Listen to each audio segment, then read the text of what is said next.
It is 9 a.m. and we will go ahead and begin the 2026 informational and CPD informational webinar. So thank you for attending the informational webinar today. First, I would just like to start with introductions. My name is Troy Polk. I am the CPD renewals coordinator for the board. With me is licensed board member Dr. Mary Harpsheets, Executive Officer Jonathan Burke, Assistant Executive Officer Sandra Monterrubio, the board's Central Services Manager Cynthia Whitney, and Shelley Ganaway, board's legal counsel. Thank you. For viewing the informational webinar today, you will be credited with 3 CPD hours under the activity of self-directed learning. The 3 hours will also apply to the requirement of law and ethics. Since the webinar is under the activity of self-directed learning, please keep record that includes the date, which is March 27, 2026, the medium, which today is a webinar, and the title, which is the 2026 CPD informational webinar and 3 CPD hours. And again, those 3 hours can be credited towards the requirement of law and ethics. Please note that certificates of attendance for today will not be provided for this webinar, so please keep that record for your CPD hours. A recording of this webinar materials presented today will be uploaded to the board's website at a future date after the webinar has concluded for today. So these will be available on the website after the webinar, and you can be used as a reference tool. Today, we'll be going over the general requirements, each CPD category and their activities. Then we'll be going over the reporting of CPD, and we will be showing an example of a completed CPD reporting form using the board's courtesy form. And then lastly, we'll be providing an overview of the CPD audit process. After each CPD category is completed, the webinar will be open to questions. So to begin with the general requirements for CPD, the general requirements for licensees include completion of 36 hours of CPD during each 2-year renewal period. Hours must be completed from at least 2 of the 4 CPD categories. There is an exception to this requirement, which is obtaining certification from the American Board of Professional Psychology, or ABPP, which can account for all 36 hours of CPD. So 100% of the hours can be done through that certification. And we'll be going over those certifications later on. Licensees are not required to submit proof of completion at the time of renewal. So at the time of completing your renewal application, you do not need to submit a CPD reporting form or the required documentation at that time. You will only be required to attest that the CPD requirements have been completed to renewal. Only in the case that you are selected for a random audit, then we will request to see those documentations. Licensees are required to keep all records of all CPD hours and activities for a minimum of 4 years, since the random audits are conducted. CPD does have required trainings. These required trainings include at least 4 hours in the topic of law and ethics as they apply to the practice of psychology, and 4 hours of training in cultural diversity and/or social justice. These requirements must be completed every 2-year renewal cycle. So the requirements for 4 hours in law and ethics and the requirements of 4 hours in cultural diversity and social justice has to be included in every renewal cycle. So it's not a one-time requirement. The total of 8 hours, so the 4 hours in law and ethics and 4 hours in cultural diversity and social justice, are part of the 36 hours needed for renewal. So it's not 36 hours plus these additional topics. It's all included into the total of 36 hours. In regards to the required cultural diversity and/or social justice training, the board has defined which each topic can include. Cultural diversity pertains to the differences in age, race, culture, such as differences in customs, social behavior, or norms in different societies. Ethnicity, nationality, immigration status, gender identity, sexual orientation, socioeconomic status, religion, spirituality, and physical ability. Social justice pertains to the historical, social, and political inequities in the treatment of people from non-dominant groups while addressing the various injustices and different types of oppression that contribute to individual, family, or community psychological concerns. So for this requirement, you can focus on cultural diversity and social justice, or if you wish to just take the training or focus on one of the topics, that is fine for this requirement. And again, for law and ethics, it has to be law and ethics as it applies to the practice of psychology. These requirements can be completed using any combination of the CPD categories or their activities. So that covers the general requirements for CPD. So now we will go over the different CPD categories. There are a total of 15 activities organized into 4 CPD categories, which are CPD category number 1, professional activity, CPD category number 2, academic, CPD category number 3, sponsored continuing education, and CPD category number 4, board certification. And the board certification is the certification by ABPP. So starting with CPD category number 1, professional services, there are 7 activities that fall under this category. Those activities include peer consultation, practice outcome monitoring, professional services, conference or convention attendance, examination functions, expert review and consultation, and attendance at a California Board of Psychology meeting, also including the committee meetings. So starting with the first activity, which is peer consultation, which is engaging in structured or organized interaction in person or by secure virtual meetings. However, consultation through email or through social media posts is not considered peer consultation. The consultation is with professional colleagues, which can include other licensed psychologists, marriage family therapists, licensed professional clinical counselors, psychiatrists, and social workers. And the consultation is designed to broaden the professional knowledge and expertise and also reduce professional isolation and directly inform the work of the psychologist. CPD may be tamed through individual or group consultation. It also includes reading groups and research groups. These activities are mostly focused on maintaining, developing, and increasing conceptual and applied competencies that are relevant to psychological practice, education, and/or science. Peer consultation can also include consultation, reading and research groups with other licensed mental health professionals that reside outside of California.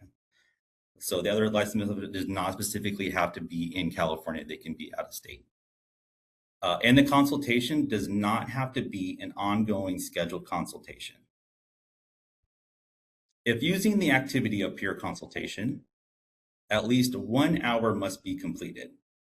This can include separate sessions and include either 20-minute sessions, 30-minute sessions, but if you're using this activity, 1 hour must be completed. And if that is the case, the board requests that all consultation sessions are recorded on your CPD reporting to show each individual consultation and the total time completed. For this activity, 18 hours is the maximum that can be credited towards the required 36 CPD hours, and 1 hour of activity equals 1 hour credited. For the reporting of this activity, the report must include the full dates of consultation, the type of activity, such as if it was consultation through an individual or a group, or if it was through the research or the reading groups, and then just the total number of hours completed. The next activity, which is practice outcome monitoring, which is the assessment of patient or client outcomes via protocol, including the use of repeated standardized outcome assessment or assessing effectiveness protocols to assess patient or client outcomes. In regards to the acceptable measures, the board does not keep a list of acceptable measures to be used for the outcome monitoring. So, however, it will be up to the licensees to ensure the measurements used are culturally sensitive to that patient or client. For this activity, 9 hours is the maximum that can be credited. Hours are counted based on the number of patient or clients. So, for example, 1 patient, 1 client of practice outcome monitoring would equal 1 hour credited. So it's not based on the dates of the assessment or how many times the assessments are done. It is based on the number of clients or patients. So if you're assessing, for example, 2 clients, you would be credited 2 CPD hours for this activity. The record must include the dates of monitoring, the client identifier, and how outcomes are measured. As for the client identifier, no personal information is needed for the client. So for examples, for the client identifier, you can provide simply as client number 1, client number 2, initials only, or how you want to identify the patient or client. But again, the board does not require any personal information regarding the patient or client. Moving on to the activity of professional services. Professional services is ongoing participation in service related to the field of psychology or other related disciplines.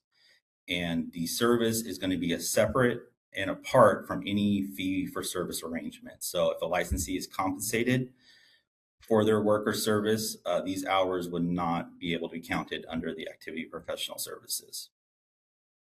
Professional services includes serving on psychological association boards or committees, editorial boards of peer-reviewed journals related to psychology or other related disciplines, scientific grant review teams, and boards of regulatory bodies, and also including program development and evaluation activities.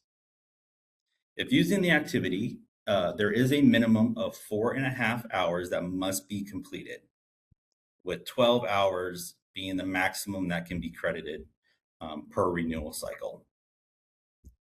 1 year of service equals 9 CPD hours, and 6 months equals 4.5 hours credited. For this activity, and it comes to reporting, the board will need to see a record of the board or program name, the role of the licensee, the dates of service, including the term of service, whether the dates show 6 months or 1 year. The activity for conference/convention attendance, which means attendance at a professional gathering, either in person or electronic means, that consist of multiple concurrent or sequential freestanding presentations related to the practice of psychology. And that's probably the most important takeaway. So for conference convention attendance, it has to have multiple presentations. They can either be in order or throughout the whole conference. So if the conference is only having like one keystone speaker, most likely that conference or convention would not qualify for this, since it does require multiple presentations. A lot at the conventions and conferences, additional CE credit is usually provided if you attend like the breakout groups or work groups. Generally, the organizers will provide additional CE credit. So this activity is in addition to that credit. For example, if you attend a conference or convention and you are also credited, for example, 12 continuing education credits for attending the workout groups, you would report the days you attended under this activity, and then those additional 12 CE credits would get reported under category number 3, which we will be going over a little later. For this activity, 1 full conference day equals 1 hour credited, and 6 hours being the maximum that can be credited for this activity. So again, for example, if you attend a 3-day conference and you are also credited 12 CE hours, your 3 days of attendance would get reported under conference convention attendance, and those additional 12 CE hours would then get reported under category number 3, sponsored continuing education. For the record, this activity will need to include the name of the conference or convention attended, proof of registration. So if you are provided with a confirmation email for your registration or any type of documentation confirming your registration for the conference attendance, you'll need to keep a copy of that, and the dates of the conference convention attended.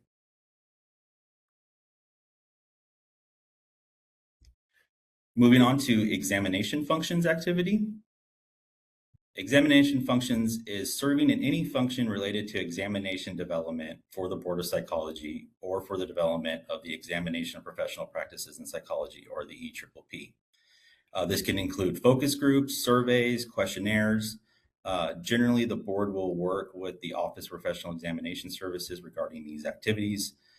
Just for an example, the board just concluded a occupation analysis survey that we worked with the Professional Examinations Board office. If anybody who completed that survey, survey took about 60 minutes to complete. We credited 1 CPD hour. So for this activity, 1 hour, I'm sorry, before I get into the hours, if you are interested in exam development, or if you're interested in these work groups or surveys or questionnaires, you can always email the board. The email address is provided on the screen, and that's going to be sent to the licensing unit. So their email address is boblicensing@dca.ca.gov. And again, their email address is provided on the slide on the screen. You can just reach out to them, provide your contact information, let them know that you're interested in these work groups and exam functions and development, and then the licensing unit will get back to you about further information. So for this activity, 1 hour of service equals 1 hour credited for this activity. 12 hours is the maximum that can be credited for this activity. For the record, it'll need to include the name of the exam or exams. So if you help development with the EPPP or the complete, or like I said, in this case, we just completed an occupational analysis. You can provide the survey that you completed in which the CPD credit was given, provide the dates of service and the number of hours completed. The next activity is expert review consultation. Expert review consultation is in regards to serving in any expert capacity for the board, such as case materials or prepare written opinions. This activity is more in line with the board's enforcement unit. So if they have an enforcement case that they need to have subject matter expert review, this activity would fall under that. The board is always looking for subject matter experts for the enforcement. So if you are interested in becoming an expert reviewer or consultant, you would want to email the board's enforcement unit, and their email address is provided, which is bobenforcement@dca.ca.gov. Again, just provide your contact information and that you're interested in becoming an expert reviewer or consultant for the board, and then they will get back to you about further information. So this activity is very similar to exam functions activity. It's just exam functions is more specific on licensing and the exams, to where expert review and consultation is more referring to the enforcement side of things. For this activity, again, the hours for this is 12 hours maximum that can be credited for this activity. And again, 1 hour of service equals 1 CPD hour credited. The record will just need to include the dates of service and the number of hours completed. Okay, the last activity under CPD category number 1 is attendance at a California Board of Psychology meeting. And like I said, it does also include the committee meetings. This is attending either in person or by electronic means, such as WebEx, at a board or committee meeting. Just to kind of provide more information, generally board meetings are typically going to be in-person meetings. So in order to receive CPD credit for your attendance, you generally would have to attend in person on the day of the meeting, to where the committee meetings are usually held virtually through WebEx. And we still do offer the option to attend in person, but you also can get credit if you attend virtually. The board does provide upcoming board and committee meetings on the board's website. The link to the website is provided on the screen. The board meeting page can also be found if you go to the board's website. On the right-hand side, there is a topic that says Quick Hits, and then the first link under that is board meetings. So as locations, agendas, materials are all finalized, that page will be updated with that information. And it will list whether it's going to be in person at like a physical location or if it's going to be held over WebEx. So for attendance at a California Board of Psychology meeting or committee meeting, 1 day of board or committee attendance equals 6 hours credited. For board or committee meetings that are 3 hours or less, our credit is based on hour for hour. So if a meeting goes over that 3-hour mark, automatically 6 hours of CPD hours is credited for your attendance. However, if it's 3 hours or less, credit will be based on hour for hour. The board does keep record of all board and committee meeting attendance and the time for each meeting. But again, certificates of attendance are not provided after the board of the meeting. So you'll just need to keep record. And at the meetings, at the beginning, at the end of the meeting, announcement is made for what type of record needs to be kept. For this activity, 8 hours is the maximum that can be credited. The record will generally need to include the date of the meeting, name of the meeting, and the number of hours attended. And again, like I said, the board keeps a record of all attendance and the time and how hours were credited. For in-person meetings, there will be a attendance sheet provided that the licensees will need to provide their first and last name, license number, and time of arrival and time of departure for the meeting. Like I said, that record is kept. For meetings held on WebEx, signing into the meeting is considered the sign-in sheet, and your attendance is automatically documented. So that includes the activities under CPD category number 1.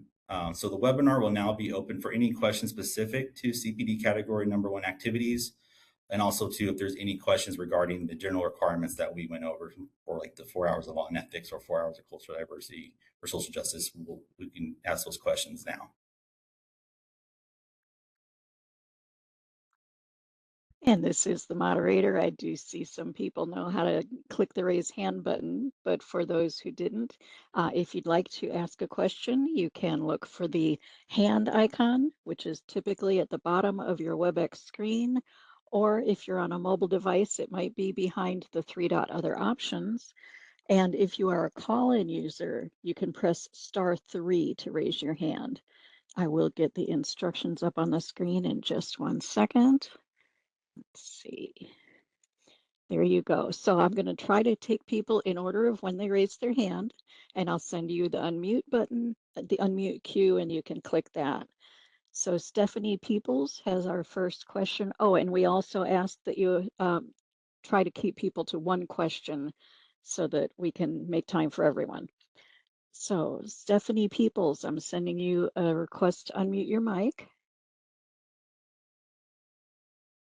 Yes, thank you for the opportunity to ask a question. I was a licensed psychologist in a county mental health system. I had a every week appointment with another licensed psychologist. Given that we're in a busy system, sometimes our consultations would be 53 minutes, sometimes 61 minutes, sometimes 48 minutes, but they were regular. Would I add them all together, or do they not count because of the ones not going exactly at 60 minutes? How would I handle that? Yes, that's totally fine. Yeah, so for a pure consultation, it's just at least 1 hour has to be completed for that activity. So if you have multiple Oh, consultation sessions and they're, not quite an hour, if they're 20 minutes, 30 minutes, 53 minutes, those can all still be included into the hours of that activity. But like I said, if you're going to use consultation, at least 1 hour total has to be completed. I see. Thank you. You're welcome. All right, our next question is from Bruce Levine. Bruce, I'm going to send you a request to unmute your microphone, and we do ask for a 2-minute time limit. Sure. Thank you again so much. I have a question about this category, category 1. You said that you're allowed a maximum of 8 hours for attendance at Board of Psychology meetings by WebEx. Does today's meeting count as a Board of Psychology meeting, or does today's meeting count as pure consultation meeting with other professionals? So for today's informational webinar, since this is a webinar, it is actually going to fall under the category of self-directed learning, which will be under category number 2, which we'll be going over next. Thank you. You're welcome. All right, and our next request for comment comes from Susan Colligan. Susan, I'm sending you a request to unmute.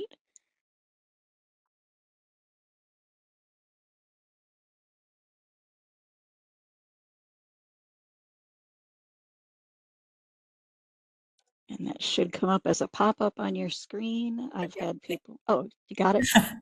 There's so many screens coming up. I'm sorry. Thank you. No problem. Thank you for taking the time and a very helpful webinar. I had a question about the consultation or professional work. If I work not with a group of psychologists, but I am the psychologist consultant for a not-for-profit for mental health board, and I didn't know if it's not under psychology, but I am the consultant to them for the mental health issues related to not-for-profit philanthropy board. Does that count? It's a bit removed from what the direction says, but. Sure. So for peer consultation, if they are reaching out to you for consultation, as long as you are consulting with other licensed mental health professionals, that would still be able to be considered under the activity of peer consultation. Okay, but not being assigned just to the group that I'm with. I'd have to be talking to other people that are sending us grants, for example, which I often do, but because the other people are like a financial person, a legal person, the philanthropist herself, and then I consult about which ones we will review for donation for funding. Okay. Yeah. So for, like I said, for peer consultation, if you're consulting with the other people you're consulting with are also licensed mental professional, you could count that under peer consultation.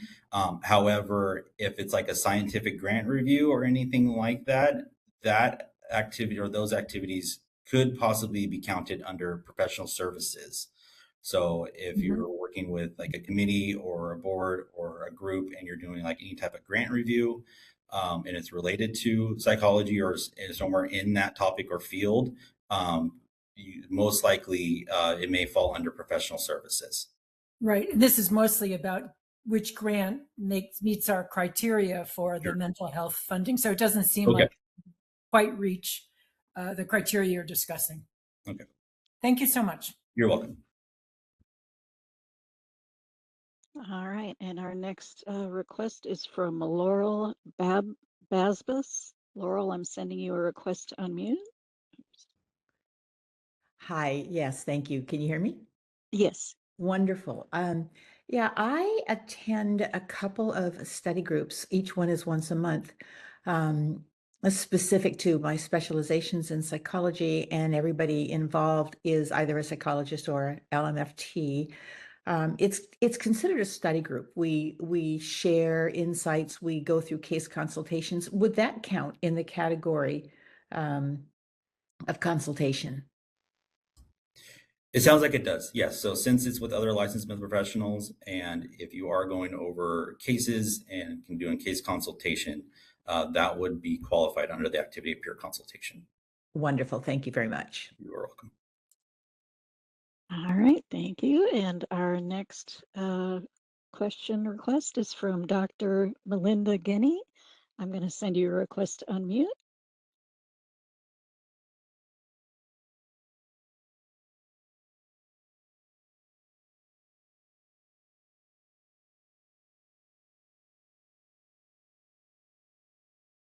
And Dr. Guinea, it might be a pop-up or another screen in your browser. Okay, I think. Oh, there you are. Sorry, I got it. Yes, thanks very much, and good morning.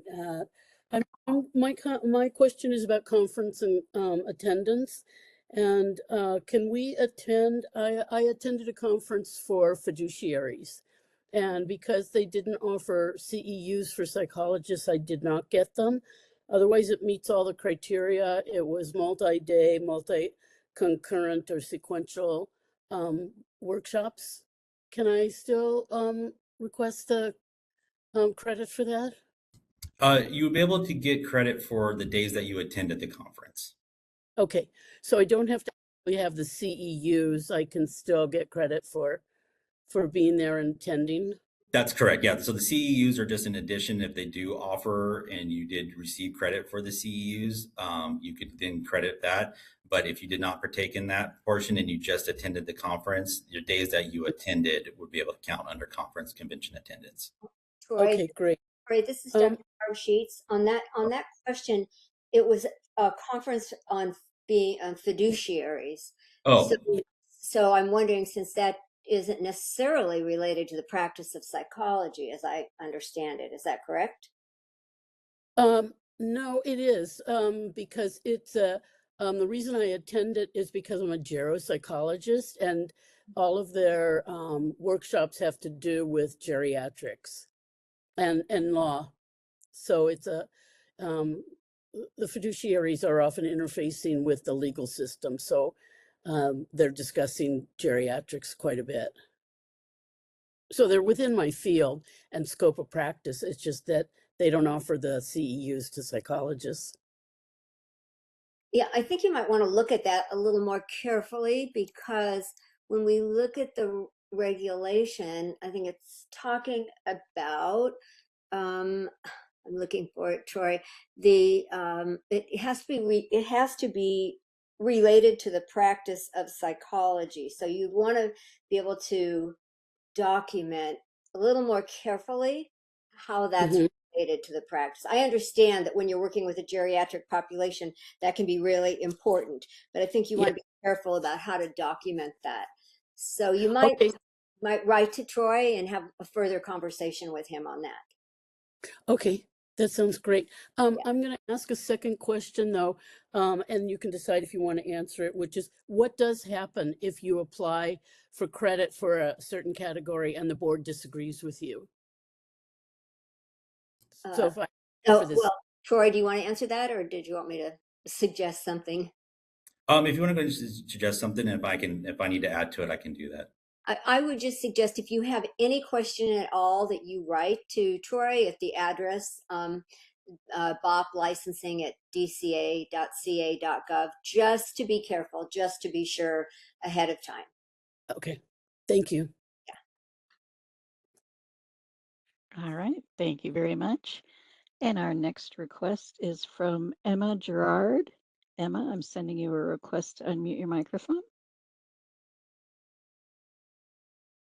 In group consultation with other professionals, do you need to list in the names or credentials of those, or just the name of the group and the dates and total hours? Yes. So in this case, with a group consultation, we do not need to have the name of each individual licensed mental health professional. So for pure consultation, we would just need the dates, the full dates of consultation, what type of consultation it was, and the total hours completed. So we don't need any personal information or any information on the other professionals. Wonderful, thank you. All right, and our next request for comment is Alan Goodwin. Alan, I'm going to send you a request to unmute.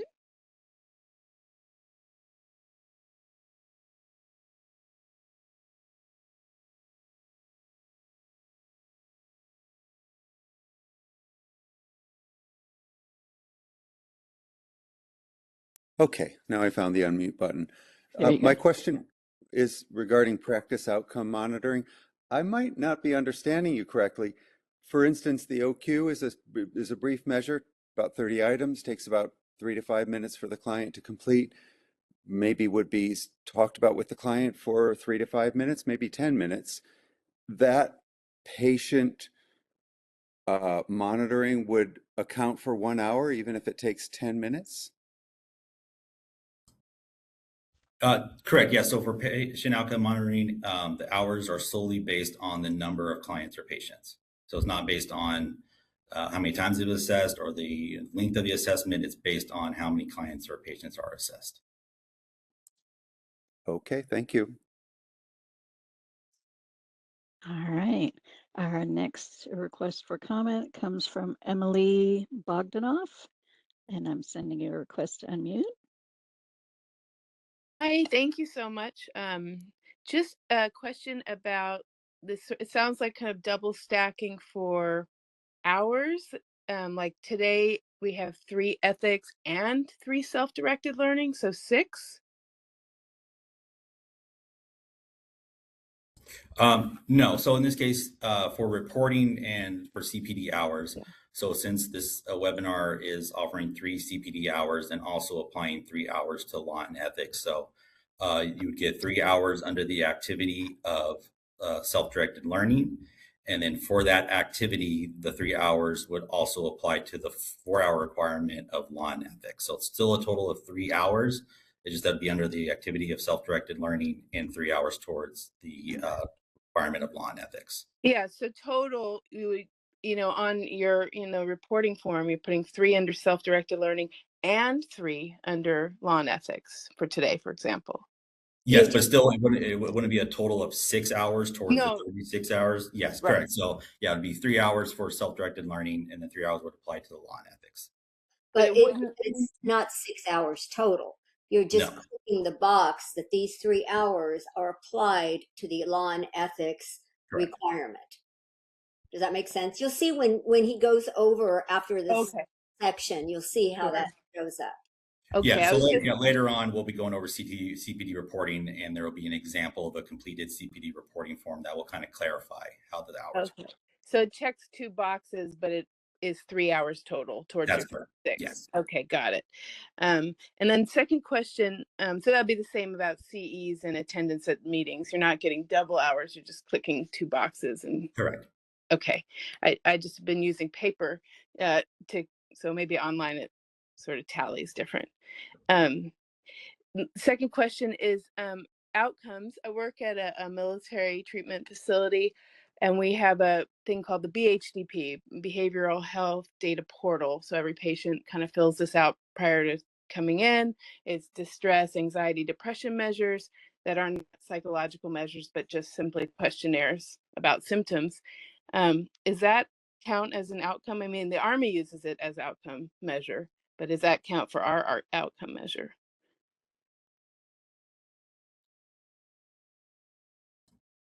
Do I you might- say yeah. a little bit more about what that measure is? Because we're looking at actual outcome.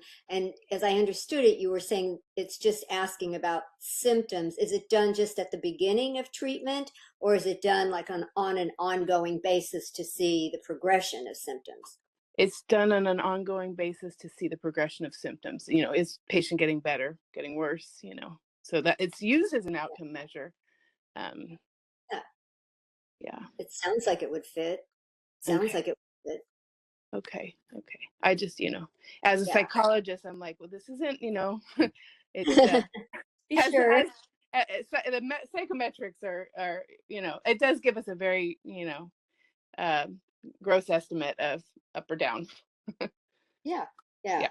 That makes sense. Okay. Thank you. All right, thank you. And our next commenter is Joseph Ortiz. Joseph, I'm sending you a request to unmute. Good morning. Thank you. Thank you for, sorry. I have 2 roles with the Board of Nursing. One is I'm a member of what's called the Intervention Evaluation Committee, where my role as a public member and as a psychologist is to consult with the Board of Nursing about a nurse in their recovery programs, about the status of their program, whether they need more therapy or, a different kind of program for them, usually treating mental illness and drug addiction or substance abuse. And my second role is as a consultant or an evaluator, what they call expert evaluator, to evaluate the competency of nurses as referred to me by the Board of Nursing. So my question is, are these reportable under professional services?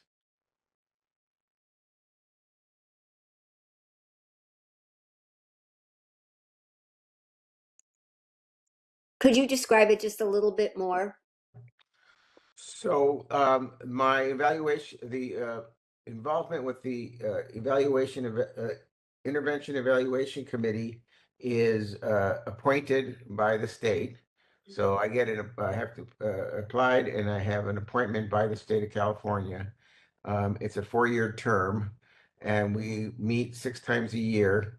and we review case materials for the participants, history, treatment reports, things like that. And then when we meet the participant, we meet with the participant and make decisions about or recommend to the Board of Nursing the course of treatment or whether or not this 15 person. seconds. Thanks. So, and the other is doing just a professional evaluation of their competency. So in this case, are you paid for this service? In the first case, I am compensated for, it's like $100 a day when I do it. Right. And then in the second case, it's a per hour payment. Yes, I'm paid for in the second case. In the first case, it's expenses plus $100 for the day. So under professional services, it has to be separate and apart from any kind of fee for service arrangement. So I think that wouldn't fit under that. Okay. I Well, know it's you're not- not getting paid a lot because that's the same fee as the board members on this board get too. So, but it's still fee for service. okay. Okay. So I can't use it then. Yeah, I'm sorry. Okay. Thank you. Uh-huh. All right, thank you. And our next commenter is Denise Jaimes Villanueva. I'm going to send you a request to unmute your mic. Good morning. Good morning. So my question had to do with professional services. I wondered if facilitating support groups, for example, for like the immigration population, if that work is pro bono, can that count towards that? Some of which is planning more of an ongoing program and curriculum. Can that count towards those hours? Based on information, it sounds like it may, because if it is, because one of the activities under professional services is program development. So it sounds like most likely it could count under professional services. And just like want to reiterate that, as long as you're not getting any type of compensation for your role, then that would most likely fall under professional services. Okay, yeah, thank you. So what about if I guess there's always some planning involved before facilitation of the group, but some of it is more kind of long-term program development. Can just, say, we have a group saying, let's get together and provide some support to our community, next week. Let's talk about the agenda for the night for an hour, and then maybe I'm facilitating a 2-hour group. Could those hours count? Yeah, so if it's all part of your role as a member, so long as that's, like I said, it's all part of your role and that's part of the program development, that would still be able to count as professional services. Okay, and then there have been some talks about some of these programs maybe gaining some grants, and then if I were to get compensated, then they would not count. Is that correct? Correct. Yeah, any type of compensation for your service, those hours will not be able to count on professional services. Okay, thank you so much. You're welcome. Tori, I wanted to go back a second to that question about the conference attendance on the fiduciary. And I was looking at the regulation, and it does say if it may be applied to the psychological practice. So that may help that conference to count, the fiduciary conference, where that question was asked a few questions ago. Yes. Okay. And of course, if there's any type of gray area too, we would always consult with our regulatory counsel as well, just to kind of get more clarification if needed. Yeah. I think you have been very available, Troy, and the board has, on answering those questions. So I encourage everybody to ask the question and not feel like, well, I might not get an answer. You will get an answer. Yes, I do my best. Yeah. All right. Our next question is from Peter Fernandez. I'm going to send you a request to unmute.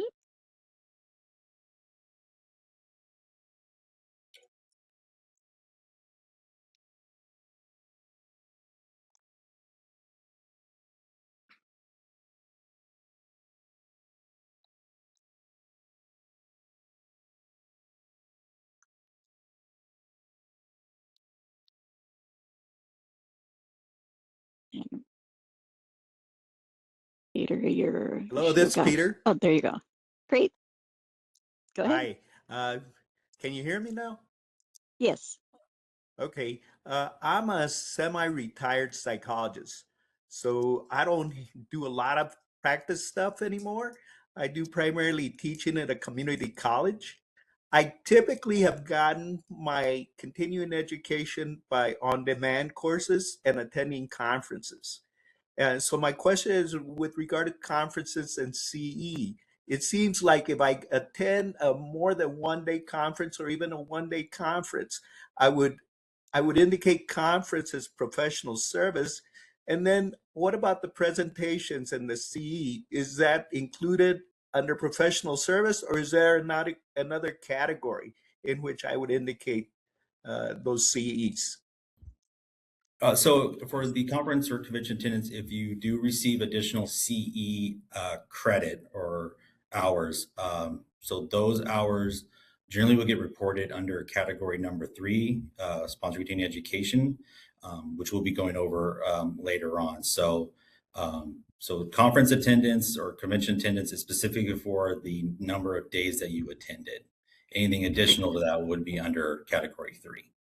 Okay, and then the follow-up is I teach primarily undergraduate students. It seems like that isn't covered as a professional service or under something else. I'm Well, sorry. Oh, sorry. Go ahead. I would say if you're teaching, you're probably getting paid, correct? Yes, I am. Yeah. So it would not be under professional services. Okay. And it wouldn't be under peer consultation because you wouldn't be able to call them as peers.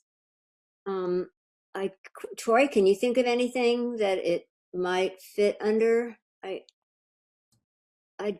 doubt it, but Because I know that it does cover if you're teaching at a graduate level, but I'm right. teaching primarily psychology courses at an undergraduate level. Yeah. Yeah. Yeah. It needs to be really at a graduate level. Yes. Yeah. Could we change that? Yeah. Well, it's always something to think about for sure. Okay. Thank you very much. Thank you. Okay, so since we have quite a few other categories and things to go over, I think at this time we'll hold off on any questions for this category, but at the very end, we will open up the webinar once again for any questions that we didn't get to. Also, too, if you want to email your questions, you can definitely do so. And the email address provided is BOPCE, so Board of Psychology, Continuing Education at dca.ca.gov. You can email your questions there, which will be answered after the webinar. But just for sake of time, since we are limited on time, we'll go ahead and move on with CPD category number 2.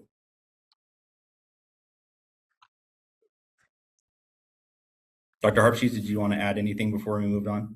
Oh, I did want to add a couple things. Sure. On peer consultation, you mentioned psychiatrists, but sometimes what we end up doing is speaking with our clients' primary care physicians in order to further our treatment goals.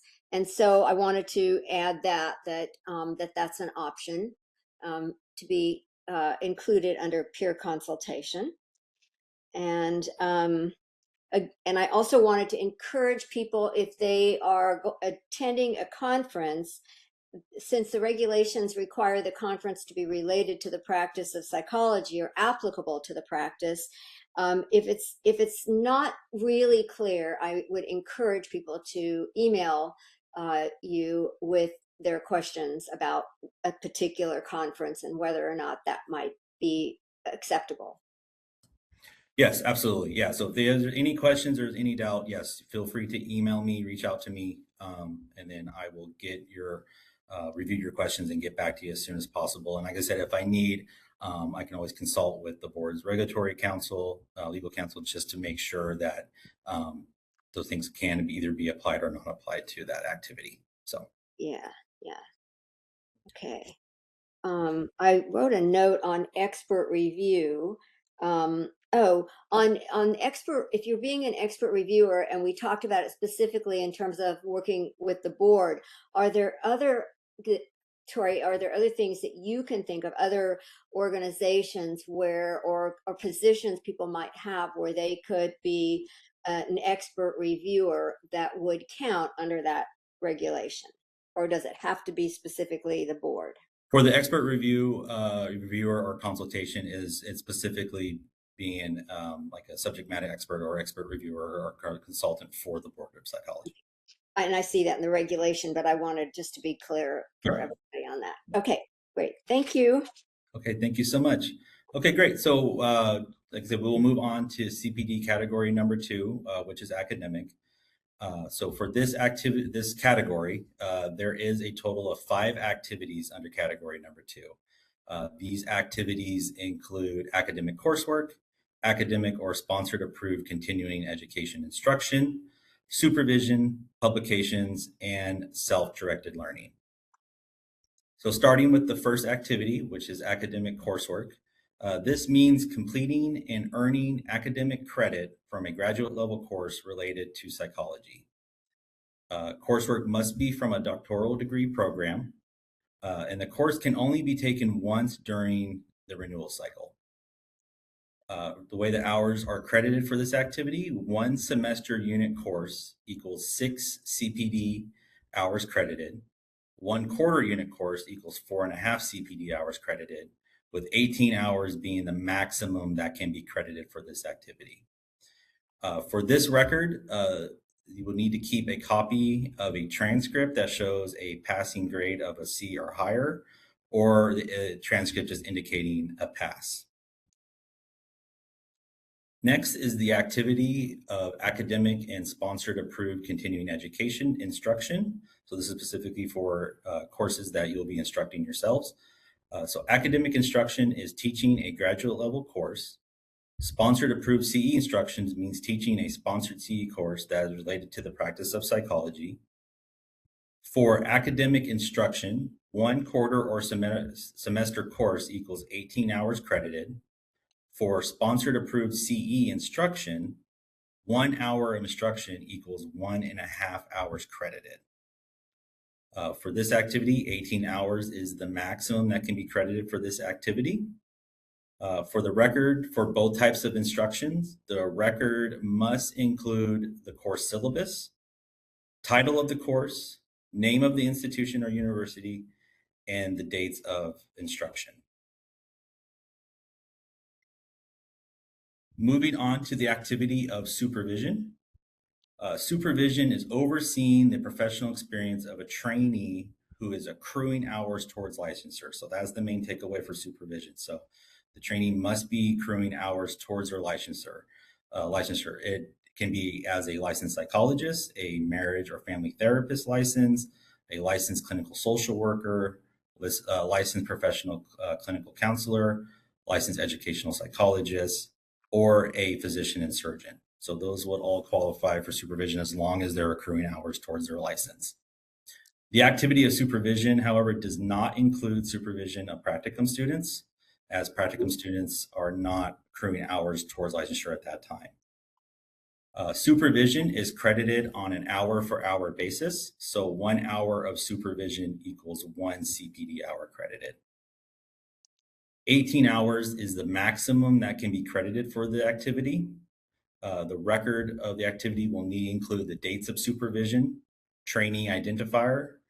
So if they have a registration number, you can provide the registration number, you can provide initials, or how you want to identify the trainee. But again, like with the identifier, no personal information is required for the trainee. And just the total number of hours completed for supervision. Next is the activity of publications. Publications is authoring or co-authoring peer-reviewed journal articles, or authoring or co-authoring a book or book chapters. It also includes editing or co-editing a book as related to psychology or a related discipline. 9 hours is the maximum that can be credited for this activity, with 1 publication equaling 9 hours credited. So if you did publish and it was published during the renewal cycle, that one publication automatically equals 9 hours. So that we don't need to track how many hours went into editing or co-authoring the publication, so that if you have a publication record, that one publication automatically equals the 9 hours.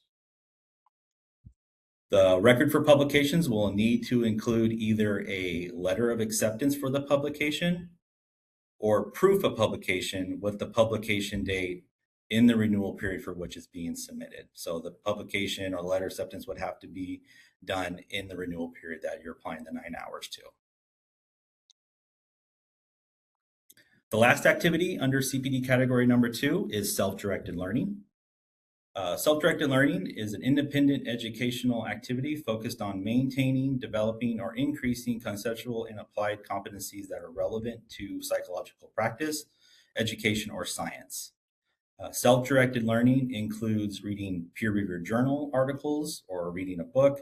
Books also include audiobooks, watching videos or webcasts or webinars, and watching and or listening to podcasts. Self-directed learning, however, does not include any structured courses that which offered CE credit upon completion or attendance. So this is strictly for like activities that you can kind of come and go and complete on your own time. That's more in line with those type of activities. Hours are credited on an hour for hour basis. So 1 hour of activity equals 1 CPD hour credited. So for example, if you were to read a book and the book took you, say, 5 hours to complete, you would record 5 hours for that activity under self-directed learning. 6 hours is the maximum that can be credited for self-directed learning. For the record, you need to include the dates of completion, medium, whether it was a book, a webinar, a podcast. Also, you need to provide either the topic or the title and the total of number of hours completed. So that covers the activities under CPD category number 2, academic. So again, we will open the webinar for questions specifically regarding category number 2. Like I said, if there's any outstanding questions regarding category number 1, we will open the webinar at the very end to hopefully address the remaining questions from the previous category. Also too, like I said, if you want to email your questions or if you have any questions at all, the email address is provided on the screen. That's the bopce@dca.ca.gov. So you can always reach out to that email address. So if you have questions about any of the categories or any activities, you can always email your questions to me as well. So if we can open the webinar for questions specific to category number 2 activities, that'd be great. Thank you. And so I have opened up the, we're going to be taking questions and answers in the order received. In order to ask a question or get in line, you click on the hand icon. And if you are a calling user with a question, you can press *3 to raise your hand. So going in order, we've got something from Dr. Giella. Sorry for mispronouncing your name. I sent you a request to unmute. Yeah, that's okay. My question is answered during the review. So I lowered my hand, I thought, but I guess not. Oh, all right. Thank you. So then we'll move on to Melissa Dubin. Melissa, I sent you a request to unmute. Good morning. Thank you. Good morning. Question about PESI offers continuing education courses. There's one I was interested in on internal family systems that doesn't meet the requirements. It's not approved by the Board of Psychology or the APA. I'm still interested in taking that. Can that be considered self-directed learning? I apologize, I was on mute. Unfortunately, no. So yeah, so if it's a structured course and if it is, if there is CE credit provided, even if it doesn't necessarily apply, that would not fall under self-directed learning. Like I said, self-directed learning is more of like an open activity to where, you can kind of come and go on the activity. Like you can pause the podcast if you need to, and you can come back at another date and complete the podcast, or sitting with a book or peer-reviewed journals and things like that.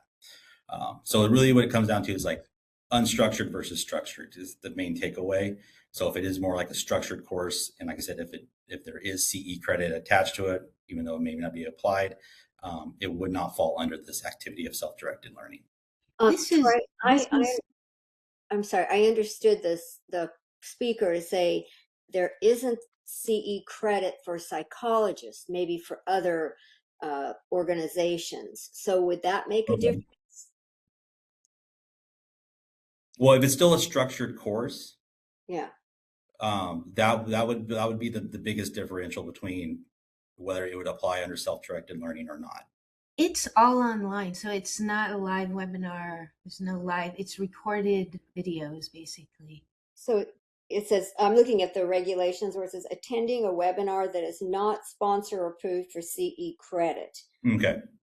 So does that fit what I'm asking the person who's asking the question, does that fit that it is not sponsor approved for CE credit, but it's a webinar, attending a webinar? Does that describe it? It's not actually a webinar. These are recorded videos that aren't live. Oh. So it's like a series of recorded videos. If it did fill the requirements for your CEU category, like then you could get CE units for somehow completing that, but you can take them at any time. You can pause. Just simply informational for me. Sounds okay, right? Yeah, based on the information that you're providing, yeah, so it sounds like, yeah, so if it's a pre-recorded video, you can kind of come and go as you please to complete it. There's no like survey, or not a survey, but like a evaluation you have to complete at the end in order to receive type of CE credit or anything like that. Then yeah, that most likely sounds like it would still qualify for self-directed learning. Okay, thanks. And I just keep a record of the hours. Yes. Yes. Correct. So yeah, so if it's like a 2-hour pre-recorded video, you just record how many hours it took you to complete that. Excellent. Thank you so much. You're welcome. All right, and our next request for comment is from M. Lore. I'm going to send you a request to unmute. Good morning. Can you guys hear me? Good morning. Yep. Good morning. Hi, my name is Dr. Laura. I have a question. For supervision, I only do primarily group supervision. Does that still count, or does it have to be like individual supervision? No, it does. It doesn't. It doesn't matter if it's group supervision, individual supervision. Just as long as the trainee is accruing hours towards licensure. That's my question. Thank you. You're welcome. Troy, would you like to maybe differentiate it, because practicum students in psychology are not accruing hours toward licensure, and I think sometimes people don't realize that. That's correct. Yeah. So as stated, yeah. So if you're supervising practicum students, since at that time during their training, they're not accruing hours towards licensure, or in a setting that can accrue hours towards licensure, that won't qualify as supervision. So the trainee, like I said, must be in a setting or in a portion in their training to where they are actively or accruing hours towards licensure. Yeah, mine are interns and like unlicensed social workers, unlicensed psychologists. Thank you. Okay. All right, so our next request is from Emily Bogdanoff. I'm going to send you a request to unmute. Hi, thank you. So I work in a teaching hospital, and oftentimes I'll have medical students, pediatrician fellows or psychiatry fellows who will sit in on my sessions to learn about, doing therapy, family therapy, individual therapy. We talk about the case prior, we talk about the case after, so there's a teaching component. Does this fall under supervision, or would this fall under somewhere else in the CPB? Are these people accruing actual hours toward licensure? They're becoming child psychiatrists and pediatricians. I don't know how they can't tally up, but they do. And well, that would be a key, but also overseeing the professional experience. So are you overseeing their professional experience, or is it a more informal kind of? They're told by their program directors to, have these experiences, like come learn a little bit about family therapy. For example, this week a pediatrician intern came in. It's like, oh, I can use this ADHD work when I see my patient. So this is relative to their practice, you know. I just don't know how their training program tallies things or instructs them. I think supervision, but Troy, correct me if I'm wrong. I think supervision would be a more structured kind. It's the regulation is looking at it as more of a structured kind of supervision. Would you say that, Troy? I would say that. Also, too, in this case, I mean, I would also double check with the training director to see if these hours are included in their hours for licensure. Okay, they're being tallied somehow for their. Yeah, so I would reach out just to see how these hours that are with you, if these are included in their total hours needed towards their license. Okay, so if these hours are tallied towards their licensure, then it counts. It could, but maybe you could get more information and email Troy and provide that to him, and then I think he could make a determination at that point. Would you agree, Troy? Yes. Okay. Great, thank you. And our next comment is from Rosanna Franklin. Rosanna, I'm going to send you a request to unmute. Hello. Hello. Hi. So I am doing a professional training. This may not fall under self-directed learning, but I want to know if it would apply somewhere. It is directly related to my work as a psychologist. It's held in Italy, and it's over 7 days or 6 days. And in the middle of it is exactly where my ending of my 2-year, CE requirements, these requirements are due. So one, would it count anywhere? It's about 40 hours total spread across these days. How would I account for it? And does it account somewhere in these categories? I think one of the first question is the timing. So maybe Troy, you could speak to that, the timing of it. Yeah, so for the timing of it, so if the hours can be counted, so just as long as the hours are completed within your 2-year renewal cycle, the hours can be applied to that renewal cycle. But if the hours are completed are outside of your 2-year renewal cycle, they won't be able to apply to the current renewal cycle, perhaps maybe the next renewal cycle. So it's going to really be based on when those hours were completed. And then is this a sponsored so if it was going to fit under academic sponsor approved continuing education, is this sponsor approved, the program that you're teaching? It's not offering CE use, no. It's just a certification of completion. And the 40 hours goes right over that 2-year requirement. So if it goes over, do I apply it to the following year, or do I put it in half? Like how many hours were before or after? And if it doesn't require CEUs, can you count it as does it apply to any of these categories? If you're talking about academic instruction, it would have to be what it talks about meeting the requirements of section 2914B. And what that basically is telling us, it has to be a graduate level at the doctoral level course and part of a degree program. So I don't know if it's part of a degree program that meets it's a doctoral degree program. So it doesn't sound like it fits under academic sponsor approved continuing education. Okay. I was trying to see where else it might fit, but yeah, maybe you could write a little bit more to Troy about what you're actually teaching and what you're doing it for. And that might help us find a way to make it fit, but not under academic / sponsor approved continuing CE instruction.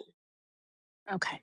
I'm not teaching. I'm a participant receiving the education. Oh, you're receiving? You're actually attending? Yes. Oh, so okay. So that might be something you might see if it fits under conference convention attendant, that might fit there. There's not multiple talks at the same time. It's a curriculum. Okay. All right. Well, maybe we could work with you on trying to see if it fits somewhere. Okay, Just in the I'll email interest of- them. Okay. Yes, Okay, Yeah. Okay. thanks. Uh-huh. All right. And Troy, let me know when we're going to cut off, but I'll keep going for now. Okay, yes, I'll let you know if we need to move on. All right, thank you. So Dr. Trista Carr, I'm sending you a request to unmute. Good morning. This is Dr. Carr. Can you hear me? Yes. Okay, fabulous. So I'm listening to all of these things and talking about the conference attendance, talking about the CEs, and talking about teaching and all that jazz. And it has to be applicable to the field of psychology, to the practice of psychology. I'm thinking of electronic health record systems, AI types of things, and that sort of realm. And I'm wondering, in terms of attending conferences about those things that would apply to the attending conferences, but then none of them are going to be applying CEs. There's not going to be anything that's sponsored. If I am leading one of the sessions, when there are multiple sessions happening at the same time, so obviously it's a conference. If I am leading a session that's not a CE approved session, where does that count in that? Do I get, is there any, what does that cover? Anything or not? Well, it wouldn't be under academic sponsor approved because it's not getting CE. Although Correct. we have one in San Diego going this weekend that's on AI and psychology, and it's getting CE under APA CE credit. Right, but the particular conference that I've done has not, like I did it last year. There were no CEs. Oh, okay. Yeah. Okay. I wonder if it would be under peer consultation, maybe. It could possibly be under peer consultation. If you look, it says engaging in structured and organized interaction in person or electronically mediated with professional colleagues, designed to broaden professional knowledge and expertise, reduce professional isolation, and directly inform the work of the psychologist. So that might be a way, focused on maintaining, developing it. So I mean, that might be a place. Troy, what do you think? Yes, I would agree. It could possibly fall under pure consultation. Okay. All right. Thank you. I appreciate that. I just was wondering about where it would fit. So appreciate it. Thank you for your time. Yeah. Great. All right. And our next request for comment is Patricia O'Neill. Patricia, I'm sending you a request to unmute.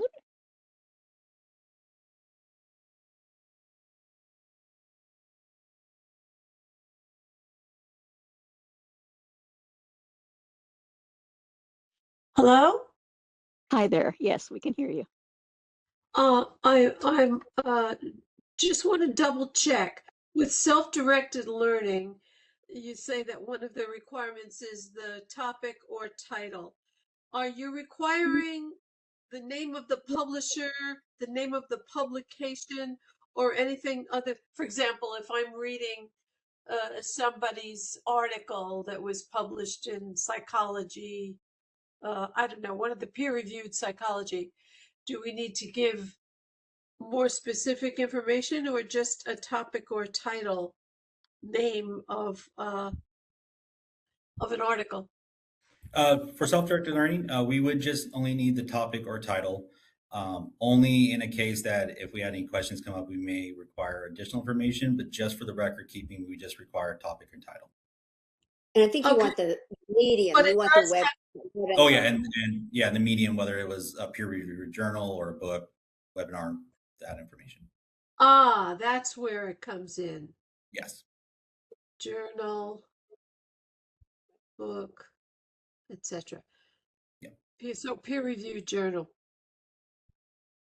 So that would be enough. Okay, thank you. Thanks so much.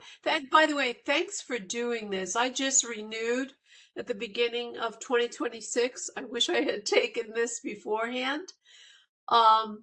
If I, as a result of this, notice that I may have done something incorrectly on my renewal, should I just wait to see if I'm audited, or should I file an amended I'm not sure I did, but I'm going to double check. So supposing I should discover that in January 2026, in my renewal, I did something wrong, should I file an amended renewal?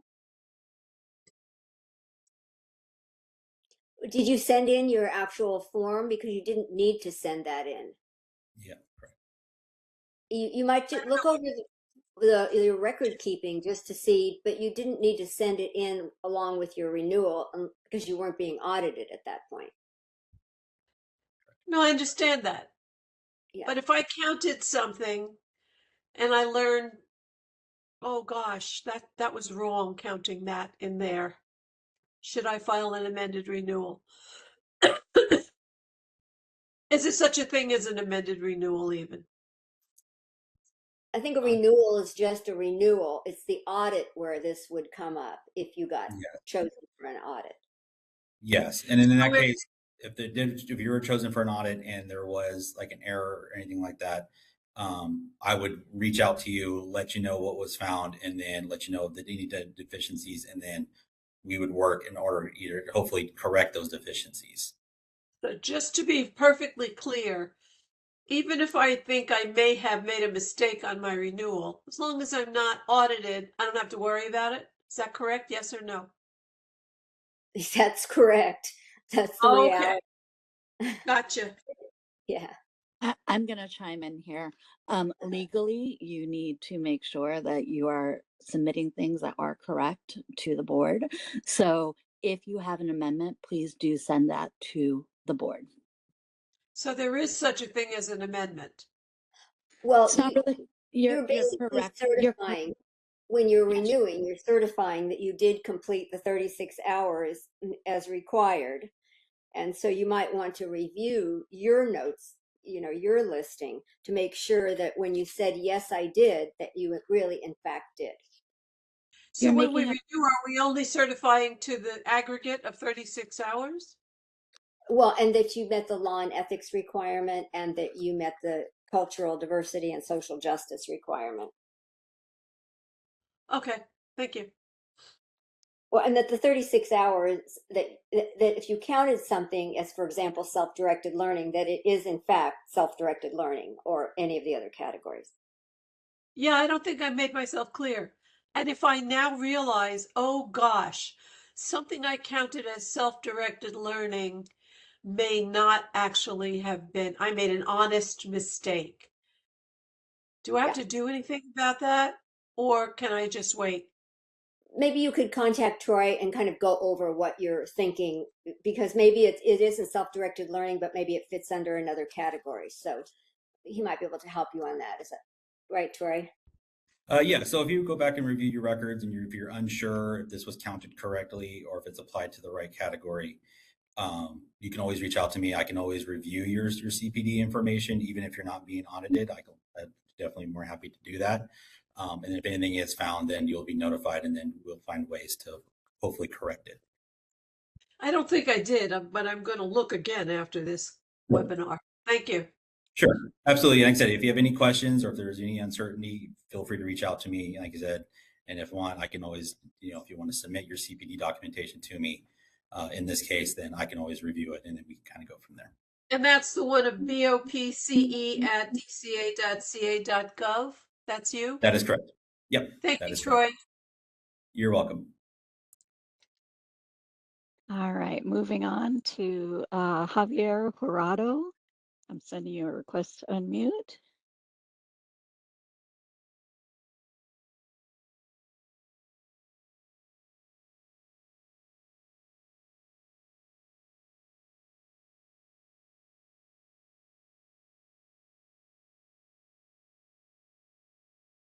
And Javier, did you get?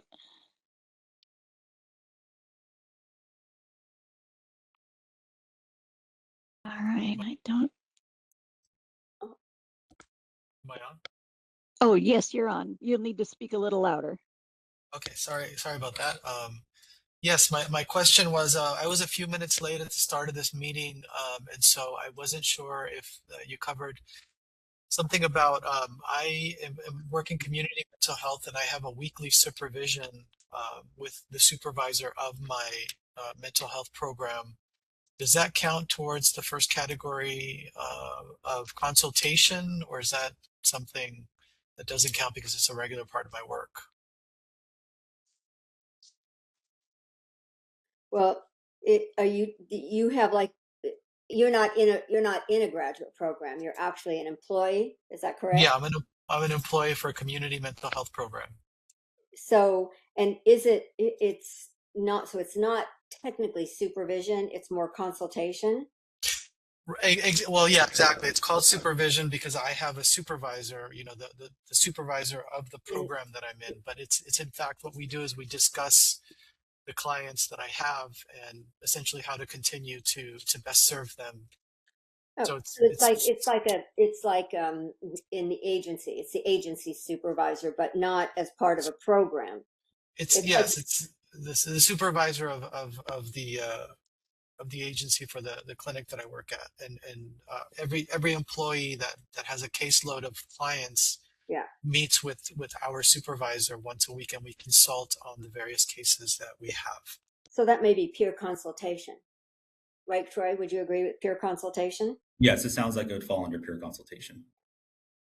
Okay, so and since that happens on a weekly basis, could I just take the maximum amount of hours allowed for that? Yeah, if you put in those hours. Okay, fantastic. And then just another quick question: is this particular webinar? Do I just record this for myself in terms of like the amount of time that I was actually on it, or will you have a record of that since I did sign in? So since you did sign in, the board will have a record of all attendees on this webinar. But for your records, yeah, you'll want to indicate today's date, the title, which is the 2026 CPD informational webinar. And then they said it stated that the medium is a webinar, and then your hours of attendance. So will I lose like a whole hour if I was a few minutes late? I'm a little concerned about that. I was having some trouble getting on at first.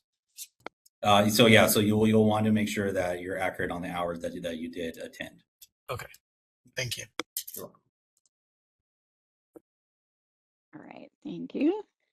And moving on, our next commenter is, apologies, trying to go in order here. Barbara Stroud. Barbara, I'm sending you a request to unmute your microphone.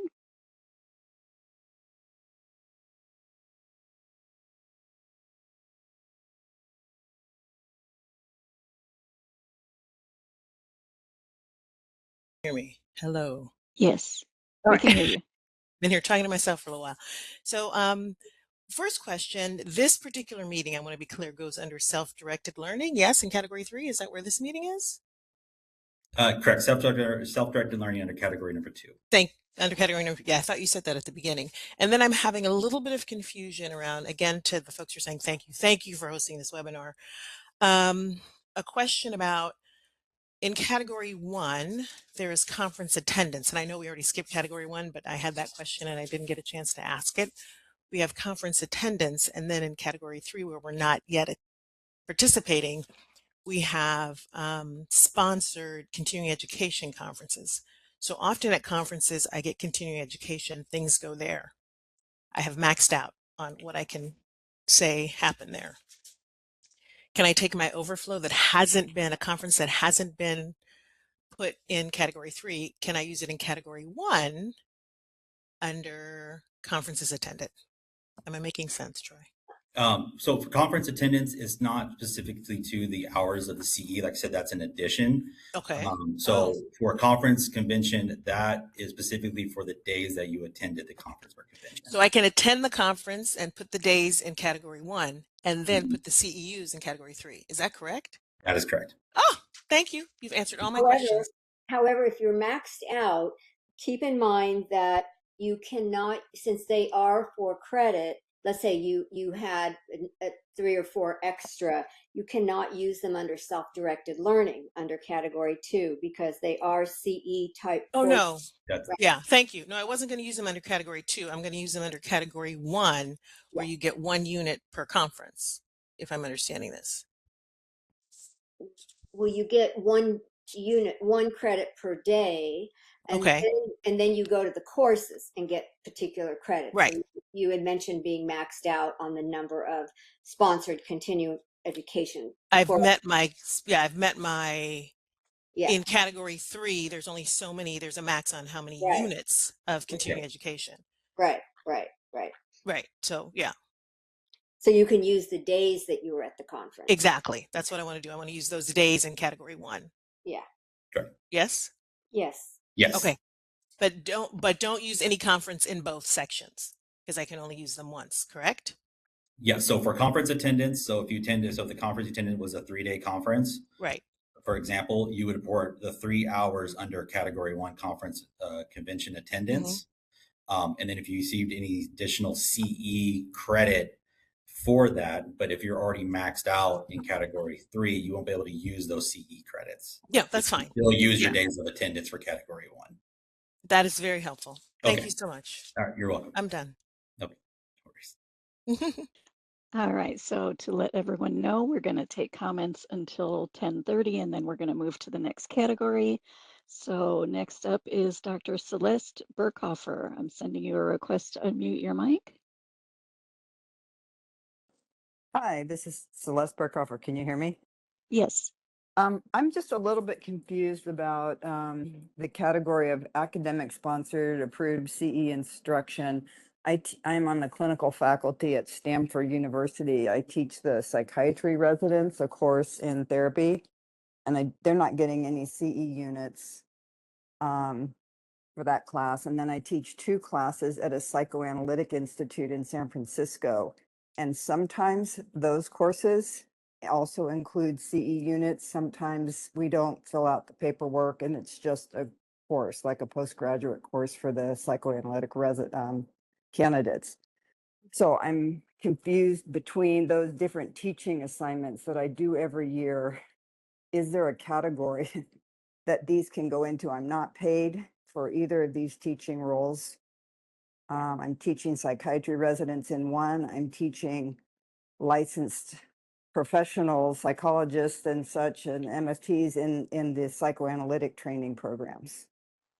So under academic sponsored, sponsor approved continuing education, it would either one have to be part of a doctoral program that meets the requirements of 2914, which is basically a doctoral program in psychology.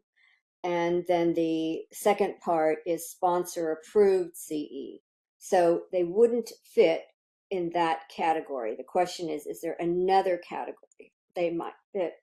And you're not getting paid, so could it be under professional services under category 1? And that would be participation in services related to the field of psychology, so like the psychoanalytic program, separate from fee for service. And is it part of, would you say, program development or no?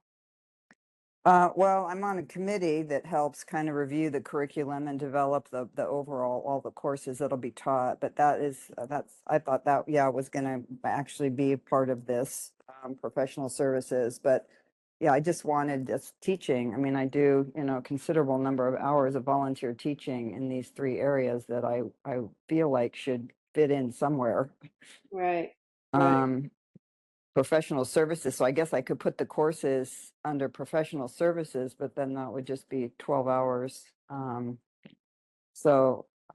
So it only counts as academic under that academic sponsored, or it says approved CE. It's sometimes, like I said, sometimes the courses I teach at the Psychoanalytic Institute, they do have me fill out the forms. So it's a CE approved course for them.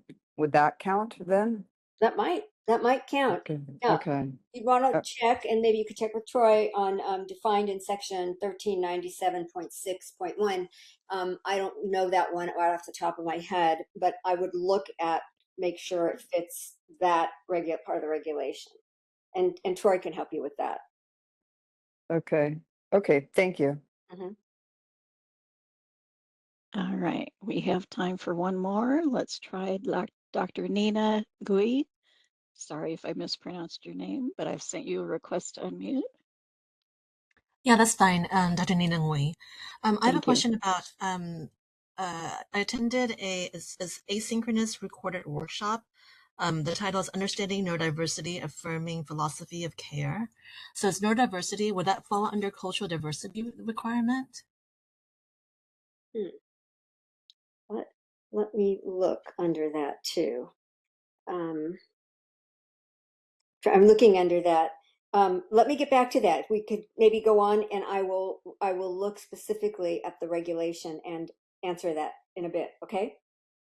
Okay, but so it's a related question about that the laws and ethics and the cultural diversity. Could it be self-paced, like reading a book about something that's cultural diversity or social justice, or does it have to be like something more structured? You could get that actually. Yes, you could get that through any of these categories. So here, let me read you differences in age, race, culture, ethnicity, nationality, immigration status, gender identity, sexual orientation, socioeconomic status, religion, spirituality, and physical ability.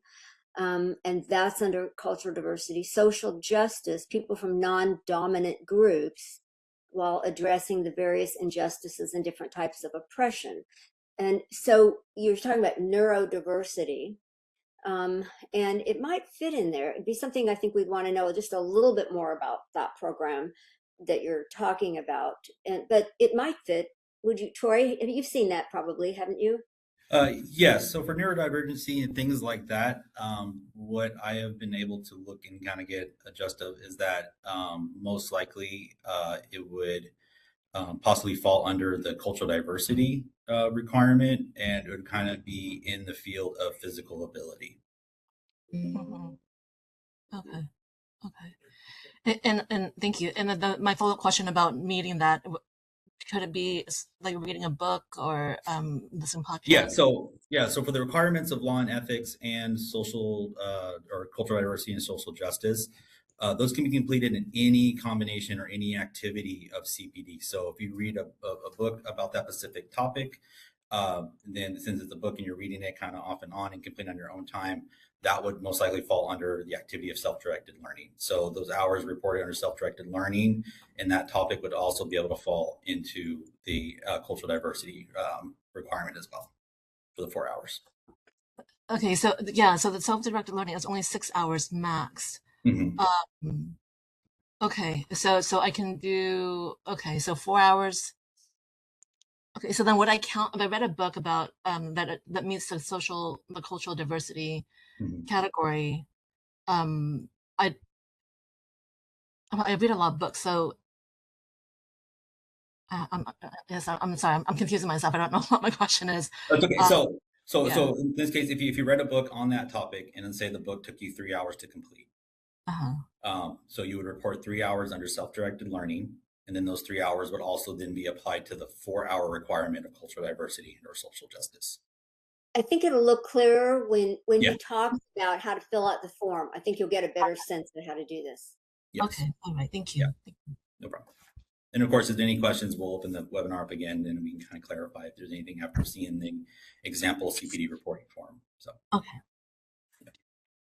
All right. And to confirm, are we moving on to the next topic now? Correct. Yeah. So we will move on to category number 3. Great. Thank you.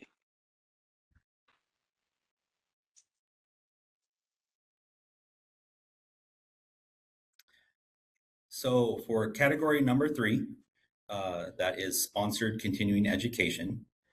So that's the only activity under category number 3. So sponsored continuing education includes any approved, structured, sequenced learning activity, and it is whether the course is conducted in person or online.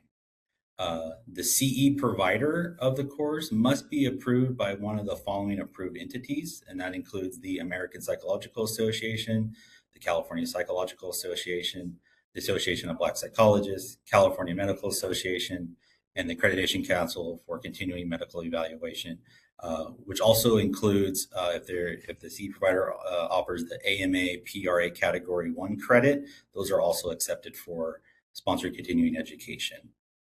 The CE providers should be able to provide who they're accredited by. If there's any questions, you can also contact the CE provider directly.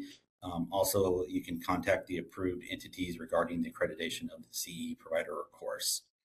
Also, there is no longer a live requirement as there was before in the previous CE model for renewals.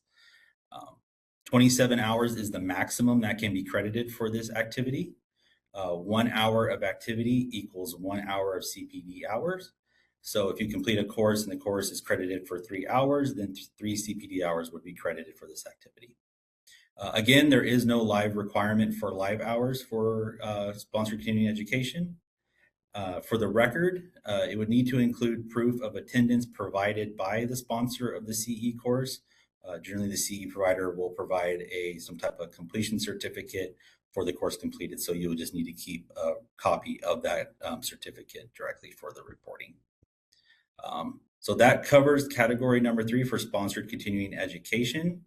Again, we'll open up the webinar for questions specific to category number 3.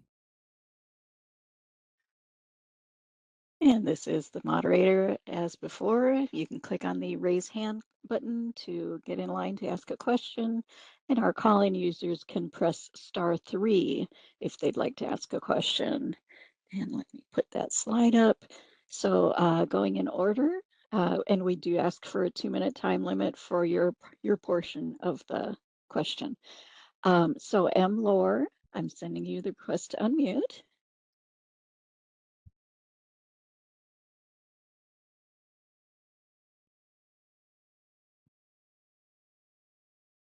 Sorry, I had to plug in my headphones. Quick question. So the sponsor CEs could count, like, for example, like CE for less in the website. Is that correct?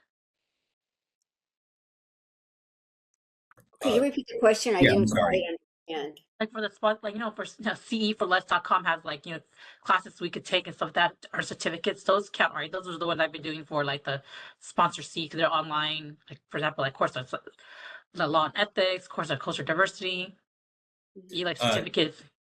Yeah, so a lot of the CE providers, including CE for Less, they are sponsor approved. I believe they're approved through the APA, or American Psychological Association. So yeah, so long as they're approved by one of those entities, the course will count. That's all the question. Thank you. You're welcome. All right, so our next question is from Sophia Serpa. I'm going to send you a request to unmute. Hi, can you hear me? Yes, it's quiet. If you could speak up. Okay.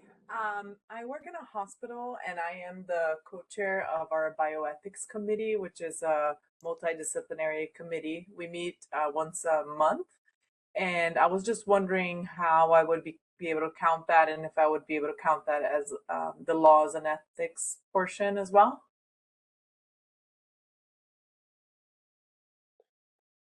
So you mean, go ahead, Troy, sorry. Oh, I was going to say, so just based on the information that you provided, it sounds most likely it would be under the professional services, since it is a committee. If it's a disciplinary committee, it sounds like it would.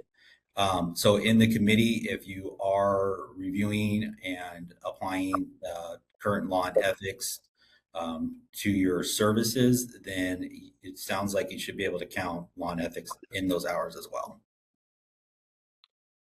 Okay, yeah, that makes sense. We do review cases and we go over laws and ethics with the whole team. So, okay. But I'm just on professional services. You're working there though, and you're getting paid, correct? Well, yeah, it's part of my job, dude. I mean, I'm not getting paid specifically for the bioethics committee. It's in the hospital that I work in. So right.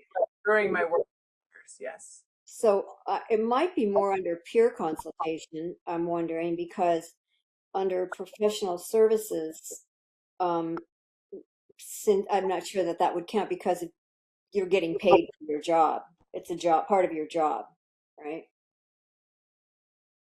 Right, Troy? Correct. Yeah. So if your role on the committee is part of your job duties and it is you are receiving compensation or being paid for those job duties, including the committee member, then that's correct. It wouldn't fall on professional services, but however, you can most likely then maybe look into peer consultation hours. Okay, so it's even if I'm not getting paid, it's technically not every psychologist here is part of that committee. It's just kind of an added thing, but because it's during my time that I get paid in the hospital, then it would be peer consultation. Yeah, more likely peer consultation, but not professional services, because you are being compensated even though while you're on there. Okay, thank you. Great. All right. And our next commenter or question is from Maxine Gann. I'm sending you a request to unmute.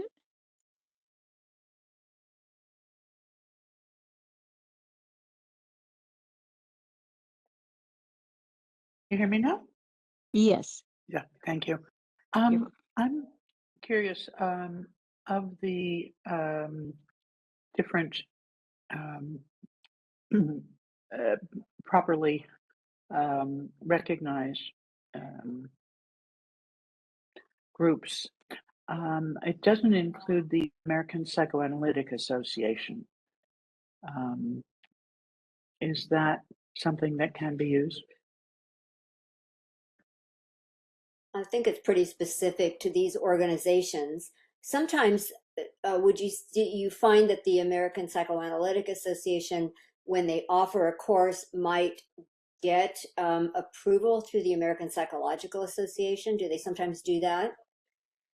I will check that out. Yeah. Okay. Thank you. Mhm. All right. Thank you. And our next question is from Dr. Lisa Johnson. I'm sending you a request to unmute. Hi, good morning. Can you hear me? Yes. Okay, thank you. I was wondering, for those of us who are licensed in multiple states, would you accept certification from those state boards? And have you considered, or will you consider using sites such as the Propeller CE broker to document all this, to keep everything together for multiple state people? What do you mean by certification from the other states? The sponsored continuing education. So for example, if it's the Michigan Psychological Association and not the California Psychological Association, if it's a sponsored CE, will you take that? I think a lot of times those other states will also get American Psychological Association, sponsoring too. So you might want to check that out, because Michigan or other states are not listed on this. But frequently I've seen that go to conference in other states and they will get APA certification also. So otherwise, no, if it's just. Correct. If it's not on this list, correct. Okay. And have you heard of the CE broker that a lot of states use to kind of, is similar to what we have on paper to document? It's just. I haven't heard of that, but I think California Psychological Association has in the past offered that service also. And they're basically they're kind of storing that information for you, correct? Yes, yes.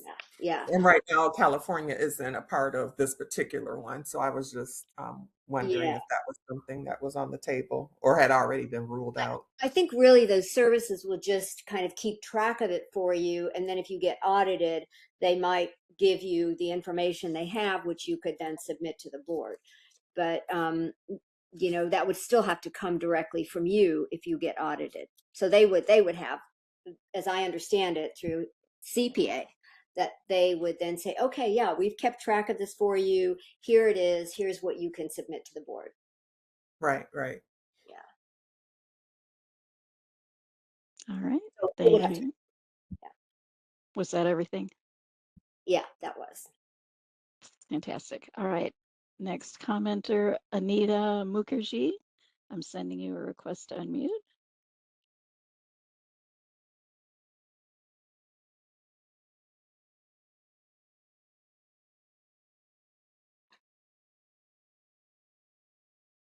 And you're unmuted, but I'm not hearing your voice.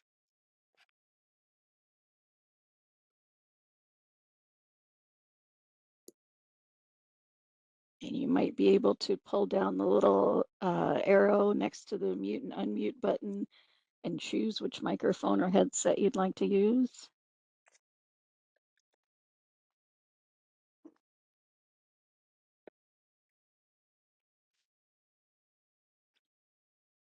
And I can also open up the chat for you so that you can type your question in, because it sounds like you're having microphone issues.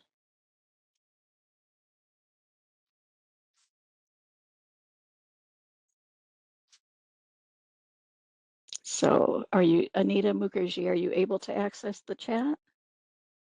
You can go ahead and type yes in the chat if you can access that.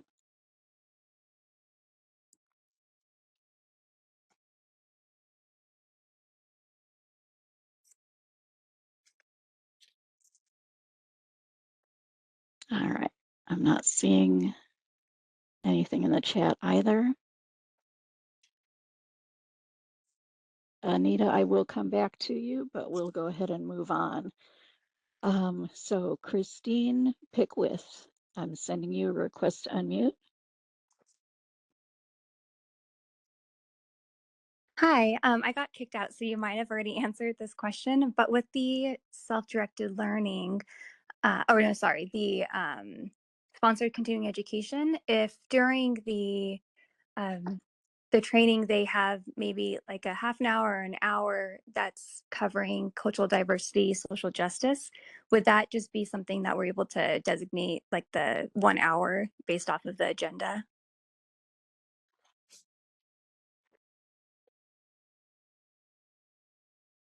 Troy? Yes. Yes. So yeah. So if any part of it is, if it's specifically to those two topics, yes, you just document how many hours were designated to those topics, and then that would be included into the hour reporting. Okay, thank you. That's easy, great. All right, and Relly, I'm gonna send you a request to unmute.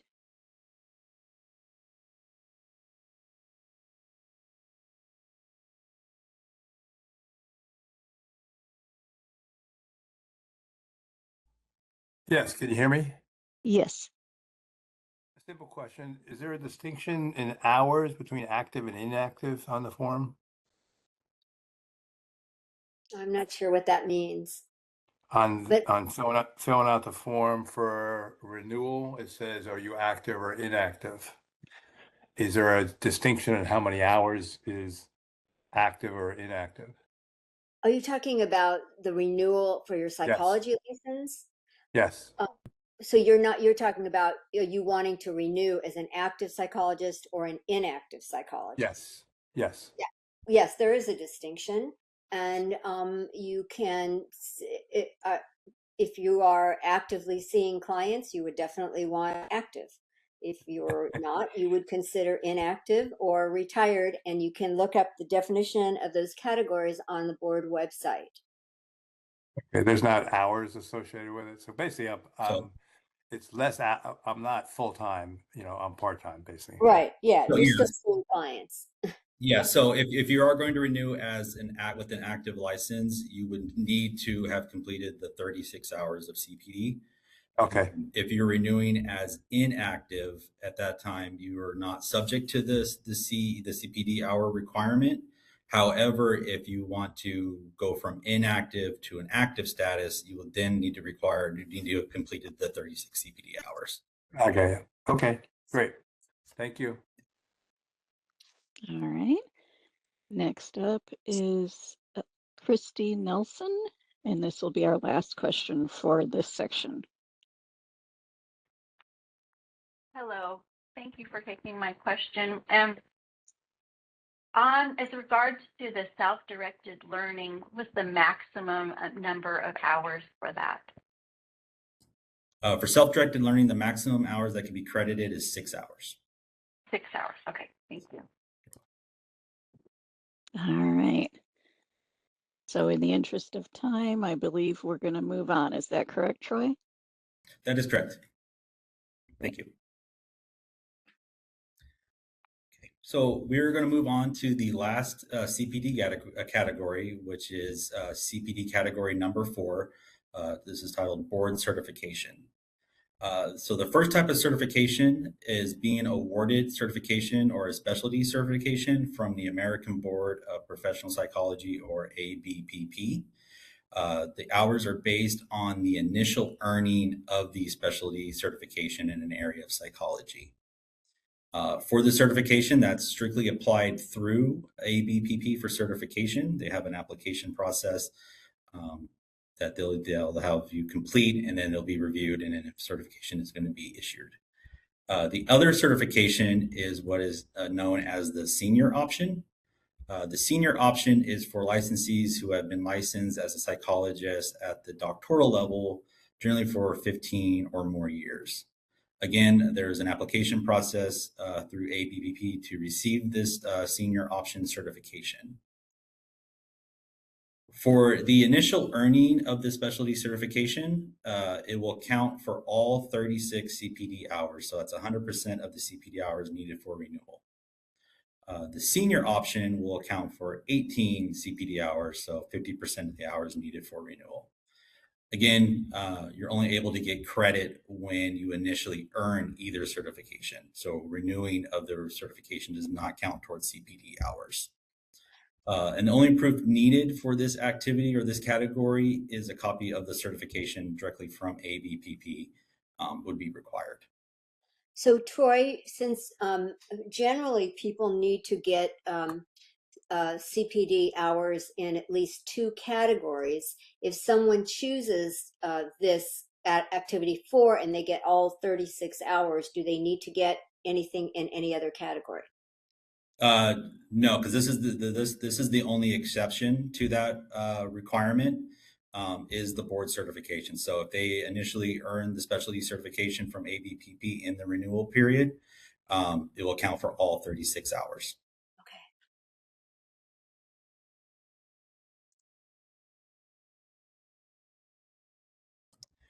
So that covers the board certification through ABPP. We'll go ahead and open the webinar again. Again, please, this is just questions specifically to category number 4, board certification. Like I said, at the end of the webinar, we'll open it up to any remaining questions for any of the remaining categories. Thank you. All right, thank you. And we do already have a couple of questions, but to remind people, at the bottom of your WebEx screen is a little hand icon. You can click that to raise your hand and get in line to ask your question. If you're on a mobile device, that little hand icon might be behind the 3-dot other options. And if you're a call-in user, you can press *3 to raise your hand. And each speaker will have 2 minutes, and we ask people to speak only once per category. So we will move on now to take our commenters. We have a call-in user from the 310 area code. I'm going to send you a request, but you will press *6 to unmute yourself.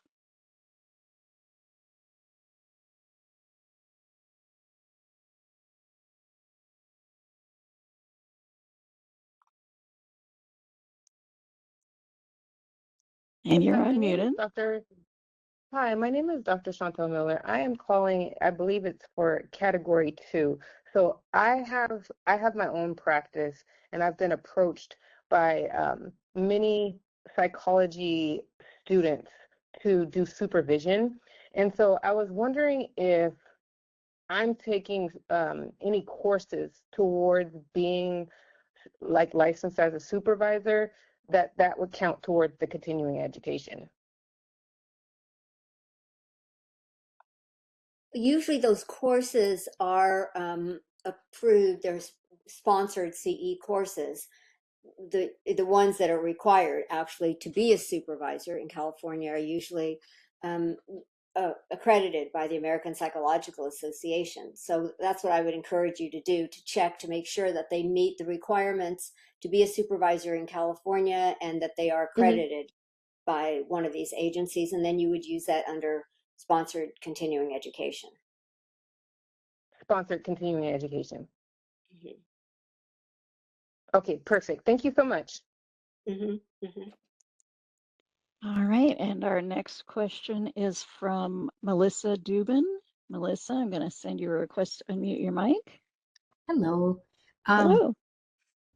I'm so sorry. I don't know what this fourth category is, what this board certification is for American Board of Professional Psychology. Could you explain what that is the first question? And then, in other words, if you're not certified with this, the first time you get certified, you get all the 36 hours. But if you're already licensed as a psychologist and then you go ahead and get certified, it's only 50% of that, the 18 hours that goes toward it?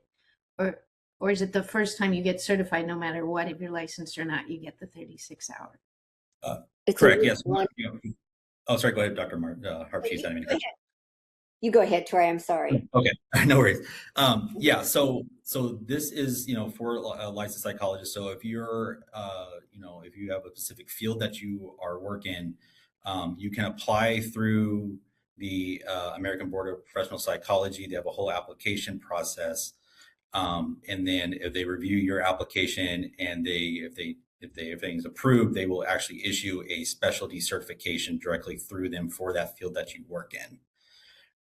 So if you apply for that certification and you receive that specialty certification during the renewal period that you want to apply it to, that will count for all 36 hours. The 50% or the 18 hours is for the senior option that they offer for licensed psychologists who have been licensed at the doctoral level for 15 plus years. And there's also a separate application process that the American Board of Professional Psychology have. And if that certificate, that senior option certificate, is awarded during the renewal period, it will then count for the 18 hours. So I'm just confused what the certification is. Can you give an example of a specialty they would certify? Do you? Oh, go ahead, Troy. I was gonna say, I did look into it and see it. You might do it like in clinical psychology. Yes, like clinical psychology, or there's like I said, a specific field or aspect of practice of psychology that you have applied your practice to or your education to, and you feel like you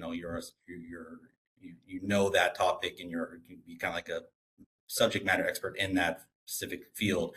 You can apply through them, and they would review it, and if they said, yeah, this person is specially trained in this specific field or this topic, they would issue you a specialty certification for that. It will involve some additional exams, some additional coursework. And it's sort of like, you might think of your physician. Sometimes people say, oh, I want to go to a physician that's board certified in this particular field, right? And it's the same kind of thing in our field. It's comparable. Okay, so there might be some courses involved. And some exams. And I'm a little unclear. So I'm already a psychologist. Yes. It's above and beyond. So then I'd only get, if I did do this, I'd get the 18 hours. If you did apply, if you apply with the senior option application. So if you've been licensed, 15 plus years and it's at the doctoral level and all that, you can apply for the senior option. If you are granted the senior option, then it would count for the 18 hours. If you go for just the specialty certification option, then that would count as all 36 hours. So it depends on what application you want to go through and whether you qualify for it or not. It will probably take you more than 36 hours to do this. Yeah. Yes. You might look it up and you'll get a better idea of it. It's pretty extensive. Okay, excellent. Thank you for taking the time to look at this. All right, thank you. And our next question is from Diana Sims Vines. I'm sending you a request to unmute your mic.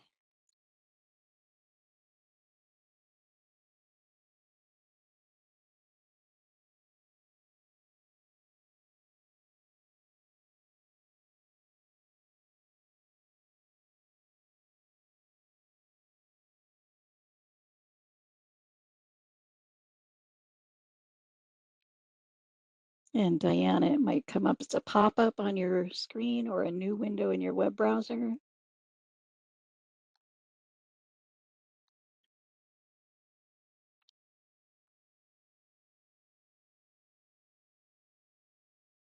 And again, I can open up the chat if you, oh, Can I you hear heard me? something. There we go. Perfect. Yeah, my question actually has to do more with category 1. Should I wait to ask you about that? I know we're not there yet, but can I ask you that question now or later? Probably just to be fair to everybody later when we reopen for questions. Okay. Okay. Thank Okay. you for asking me. I've been trying to ask a question for a long time, so I hope I get a chance to ask it later then. Yeah, I hope you do. Okay. Thank you. All right. So we're moving on to Dr. Anna Mia Muller. Hello, can you hear me? Yes. Hello. We can. Hi, just wanted to get a quick clarification about the senior option. Is the only requirement to apply and qualify for the senior option with the excuse me, ABPP, right? Yes, ABBP, ABPP. Is the only requirement that that I've been a clinical psychologist, licensed clinical psychologist at least for 15 years? Is that the only requirement? You know what? I think it's best to check the ABPP website because I'm not familiar with all their requirements. Okay. And you could find that online and get that information. Okay, and I'm assuming then the application form is found on that website too. Yes, yes. All the Okay. information is there. Yeah. Okay. Okay, and just a very quick question about the sponsored continuing education. You listed all the entities that are approved for to for the endorsement of of the category, including APA and others, but I was not sure whether you included CME in that list, in that approved list. I assume it stands for continuing medical education. So if I participate in a course that otherwise fulfills the sponsored continuing education requirement, is that acceptable if it's a CME course? Yes, we've accepted that before. Okay, thank you so much. Uh-huh. All right. And next question is from Jennifer Malbank Evans. I've sent you a request to unmute.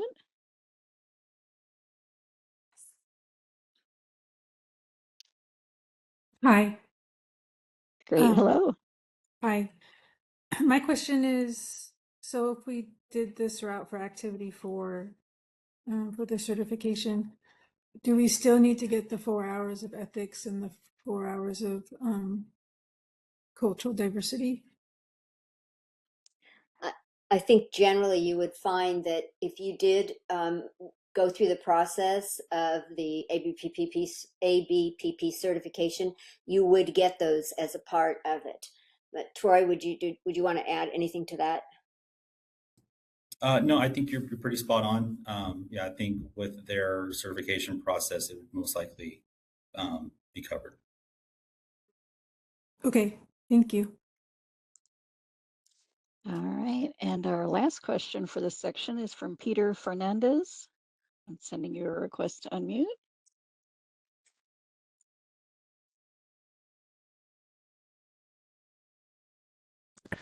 Yes, ma'am. Can you hear me? Yes.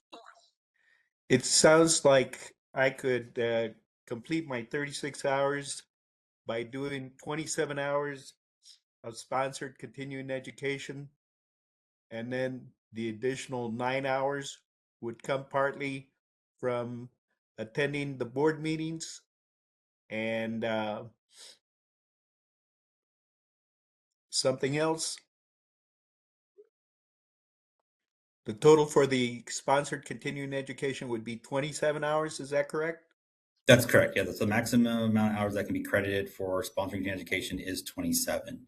So if you maxed out the 27 for category 3 sponsoring education, we would need 9 hours in another category or categories. So if you have, sorry, go ahead.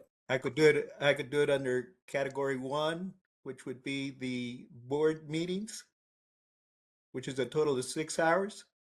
Correct. So then you would need the remaining hours in another category or activity. So that would leave me with 33 hours. So I would need 3 additional hours. Correct. That would be on another in another category. Correct, or activity, yeah. It doesn't Okay. necessarily have to be another category. It could be No. another section under category 1, another option under category 1. Okay, so if of those 27 hours, 4 of those hours are in ethics and 4 of those hours are in cultural diversity, it would meet that criteria? That's correct. Okay. Thank you very much. Yeah, the next section, we're going to be going over the CPD reporting. And like I said, we'll have an example of a completed CPD reporting form. So hopefully it'll make it a little more clear, able to see it and how the hours are reported. Thank you. You're welcome. All right, that's the end of the questions, and we're right on time to move on to the form. All right, perfect. Thank you so much. You're welcome. So now that we've covered the CPD categories and their respected activities, we will now go over on how to report or document the hours. So the board does offer a courtesy reporting form. The form is available on the board's website, and a link is provided on the slide. And these slides will be uploaded to the board's website, so they will be able to use as a reference tool, and these links will be available. Going back to the board's courtesy form, we said the board is strictly that is it's a courtesy form. You're not required to use the board's CPD reporting form. If you have your own form or spreadsheet or Word doc to track your hours, that is completely fine. You can reference the board's courtesy form, to look at that to make your own form. Like I said, so it's just strictly a courtesy form. You can feel free to use it, or you create your own form. That's completely fine. So we'll go ahead and pull up the example CPD reporting form, and the board's courtesy form is used in the example. So on the form, you'll see that we have the licensee's name, the licensee's number, and the renewal period in which the hours were completed. So March of 2024 through March of 2026. And as a note for our viewers on WebEx, you do have the ability to zoom in on this form if you'd like to at the top of the WebEx screen. I will attempt to make it a little larger for you here as well. Thank you. Go ahead, Troy. Okay, thank you. So starting with category number 1, they have completed hours in the activity of peer consultation. So they have provided that the consultation was a case consultation, and that the case consultation included a treatment consultation, and that the case consultation included 4 hours in the topic of law and ethics. And they did provide the full dates of consultation and the total number of hours completed, which was 18. So since they stated that the case consultation did include 4 hours of law and ethics, they have marked that on the form under the field that says law and ethics 4 hours. They went ahead and checked that box. So since they did complete 18 hours and the 4 of those hours were dedicated to law and ethics, this activity has satisfied that requirement. If we scroll down, we can also see that they completed hours in the activity of professional services. They provided their role, the program name, and their term of service. And just for the sake of the example, like a lot of the information you'll see is just kind of generic. Basically, this is how it would be outlined and reported. They also provided the full dates of their service. So we can clearly see that it was a 6-month term, and that since it was 6 months, they reported 4.5 hours was credited. Also, since the committee was on diversity, including race and gender, the 4.5 hours would also then apply to the cultural diversity social justice requirement. And they checked the box to clarify the 4 hours were completed.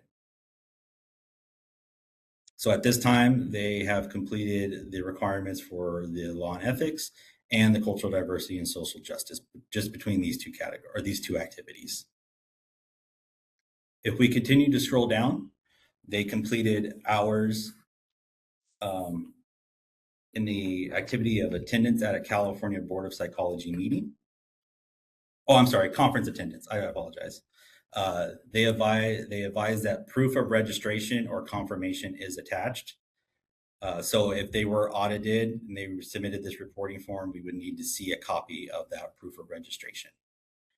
They provided the dates they attended, and since it was a 3-day conference and if they verified that they attended all 3 days, 3 CPD hours is listed. If we continue to scroll down, we'll see now that they did attend the board meeting or committee meetings. They have the meeting titles listed. So they attended the board's licensure committee meeting, the legislative and regulatory affairs committee meeting, and they attended the February board meeting and the May board meeting. They provided the dates of the meetings, and they accrued the maximum amount, which is the 8 hours. And they also checked the box for law and ethics. So in the committee meeting, specifically to the legislative and regulatory affairs committee meeting, generally those hours will also apply to law and ethics. So since they attended the legislative affairs committee meeting, if that was in fact 4 hours, they did accrue additional hours in law and ethics. So even if they did meet the requirements in the previous activities, if the hours still applied, they could still count these under these hours. So if there was any issue in reviewing the documentation or anything like that, in this case, they would still be covered. And like I said previously, with attendance for board and committee meetings, the board does keep track of all of attendance, whether it's in person or through WebEx. And the board does keep record of the number of hours accredited and whether those hours did, in fact, can also be applied to the requirement of law and ethics. So they currently have accrued a good amount of their hours just in category 1, and they did meet the requirements for the law and ethics of 4 hours and the 4 hours in cultural diversity or social justice. However, in this case, since it's all under category 1, they still have not met the requirements of CPD, since CPD does require the requirements to be, or the hours to be, in at least 2 of the 4 categories. So we'll go and continue down into CPD category number 2, academic. And it looks like they do have hours in supervision.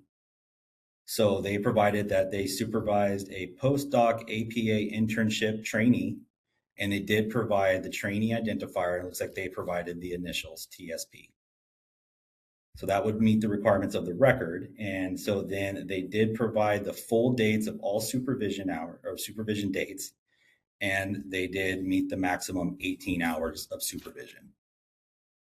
So since this person has hours in category 1 and category 2, and they met the requirements of the 4 hours in law and ethics and the requirements of the 4 hours in cultural diversity, social justice.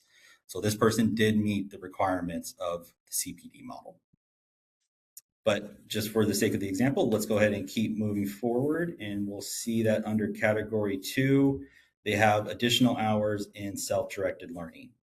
So they provided that they completed a book. Looks like the topic was psychological practices, and they completed a podcast. And it looks like the topic or title was psychological therapy and different treatment outcomes. So they provided the date the book was completed was July 5th of 2024, and the podcast was completed August 1st of 2024. The book took them 3 hours to complete. The podcast was a 2-hour podcast. So the total hours is 5 hours. And then if we continue to scroll through the example, it looks like they have hours under category number 3, sponsored continuing education. So it looks like they took 3 courses. They took a law and ethics course, interview practices course, a cultural diversity course. And they stated that copies of the CE completion certificates provided by the CE provider is attached. They provided the dates of completion and the number of hours for each course. And then since it was a law and ethics course and a cultural diversity course, they did complete additional hours in both of those requirements. So if this person was audited and they submitted this form and we saw these courses under this category, we would review the information, but then also too, we would need to see copies of the completion certificates, or the certificates that are provided by the CE provider to just verify the hours credited and whether that CE provider is accredited by one of those approved entities that we went before. So we can see that this person totally accrued amount of 66 CPD hours, and they met the 2 category requirement as well as the hours in law and ethics and cultural diversity. So like I stated, yeah, so cultural diversity and social justice can be completed in any combination of categories or activities. So if you did complete hours, like in this case, 4 hours, if case consultation was dedicated to law and ethics review, that would be included in the 18 hours that they reported. So that basically is how the CPD reporting would look like. And if, like I said, any additional documentation is required for the activity, you'd want to keep copies of that documentation. So in the case that an audit did occur, you can submit the CPD reporting form. We would have all the required information on the reporting form. And then if we had that needed the additional documentation, that could be submitted along with this form. And it would make the audit review process go a lot smoother, and it would be most likely any deficiencies would be there wouldn't be any deficiencies in this case.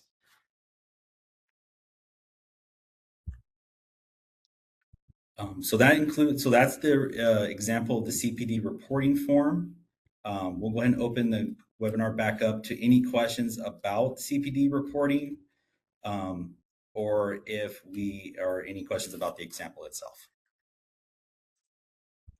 Thank you. And so this is the moderator. Again, if you'd like to ask a question about the form or the example, you can look for the hand icon. It's at the bottom of the WebEx screen if you're on a computer.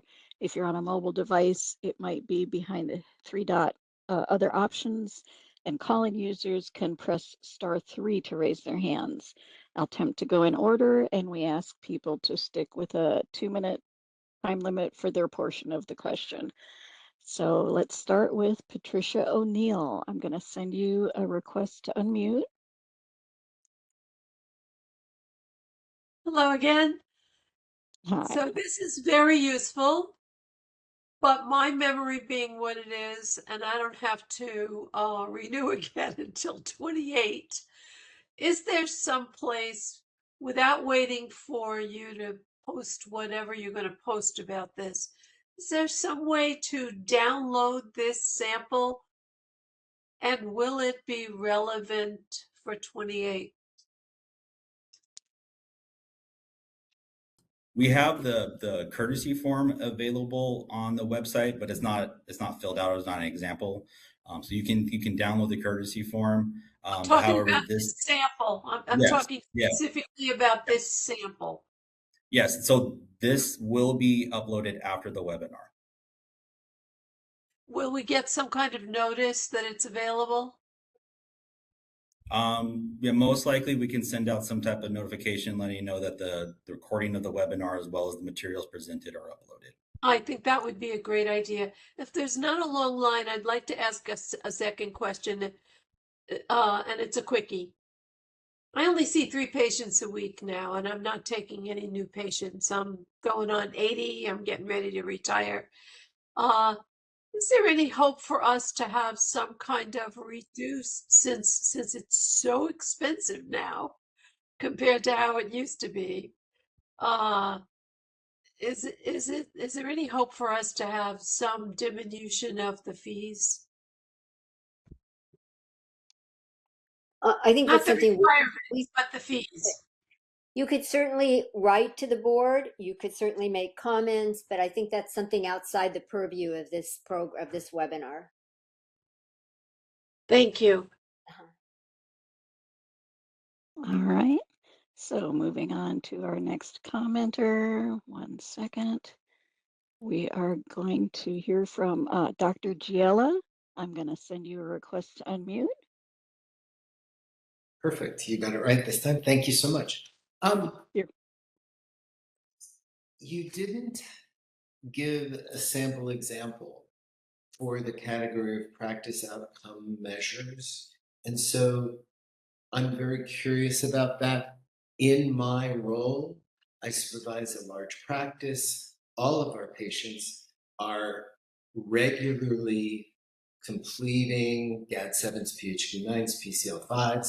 this is a part of my job in terms of reviewing their scores, tracking their progress. And I'm not exactly sure how I would go about what you guys need, what's too much, what's not enough. Thank you.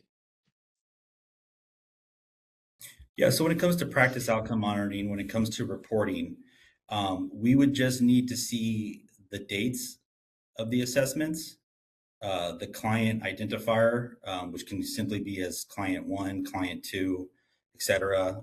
Could be initials. We don't need any personal information for the patient or client at all. And then we just need to know how the outcomes were measured. So if you have the protocol codes or assessment codes or anything like that, or assessment tests, you can provide that, and then just the total number of hours. And again, for practice outcome monitoring, it is based on the number of patients or clients. So if you are assessing 2 patients or clients, it would be reported as 2 CPD hours. Got it. So I can include just any 9 patients that I routinely review, and that would satisfy this criteria, as long as I document it, as you just indicated, correct? Correct. Along with other information, that's correct. Excellent. Thank you so much. And really, this is so helpful. Oh my God. Glad to hear it. Thank you. All right, so our next commenter is Stanley Lipsitz. I'm going to send you a request to unmute.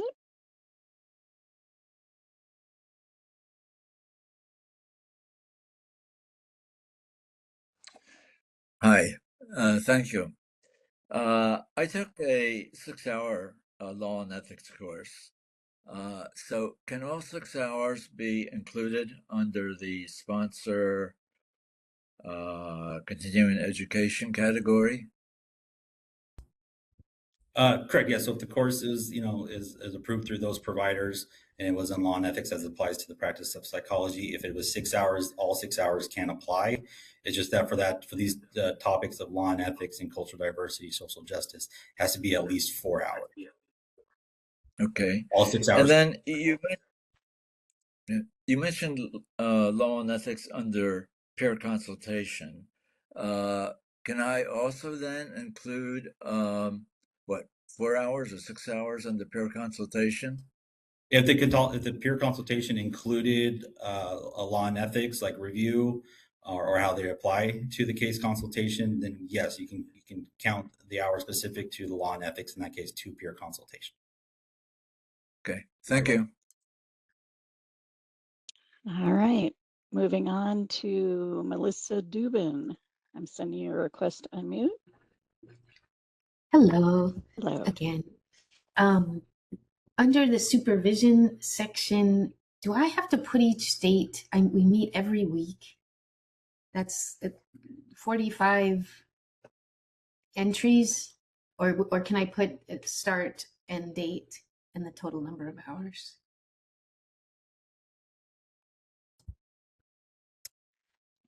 For supervision, if it's, sorry, go ahead, Dr. Hopkins. I was just going to say you get a maximum number of hours under supervision, so you would only list those and then stop at that point. Okay, so I wouldn't list more than the 18 hours. Yeah, that wouldn't be necessary. Yeah, no. Okay. No. So yeah, so if you met 45, had 45 sessions and they're each an hour, but you would just count the maximum to 18 and just provide the dates of those 18. Okay, and then on the identifier, this is like a AMFT, that their number? Or yeah, so if they have a registration number that is, anybody that's the public that people can verify, you can provide the registration number, or you can provide their initials, trainee 1, trainee 2. We just don't need to go into like deep personal information about the trainee. Okay, excellent. And then if you have, say you take a course that has like 2 law and ethics, or it's 2 hours of that, do you still check this law and ethics 4 hours, or do you just indicate it's 2 hours? How does that work? If it is 2 hours, we would request that you did indicate the amount of hours dedicated to law and ethics. And under that box that it says law and ethics 4 hours, you check there and then just write 2 hours. You could definitely do it that way. Okay. And have you actually filled out this form? Because almost 2 years ago, or a year and a half ago, when I had to do it, it was almost impossible to input the data. I mean, it took me an hour with my husband who's in tech. Yes, that was one of the feedback we did receive from licensees, and we did receive it through like our committee and board meetings. So this form actually has been revised. So there is the fields have been expanded as far as they can, so more information can be easily inputted into the fields. Oh, that's so good to hear. I can assure you, I did it recently and it was much easier this time around. Oh, I'm so glad to hear that. Yeah. Okay, excellent. Thank you again. So helpful. You're very welcome. All right, our next comment or question is from Susan Colligan. I'm sending you a request to unmute.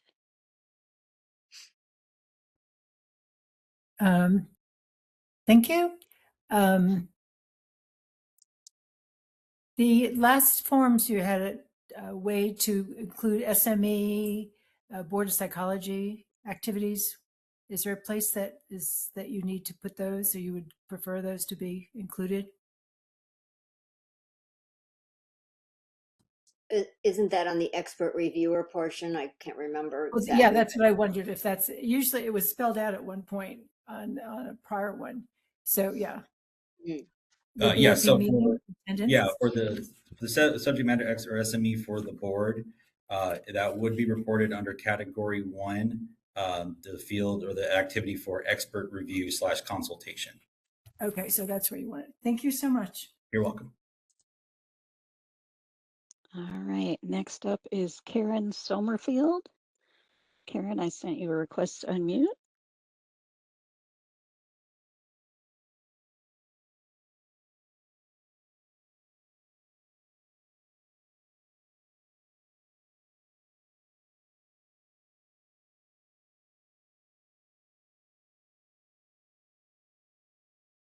And Karen, it should have been either a pop-up or a new window in your browser.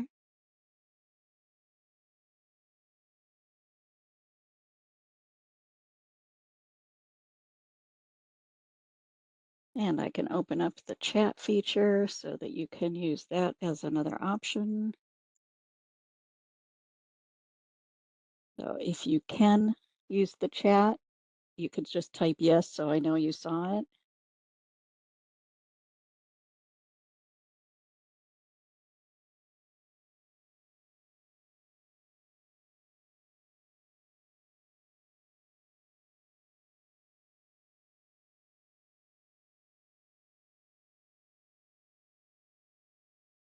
Okay, Karen, I think we'll come back to you. We only got a couple more minutes for this form questions.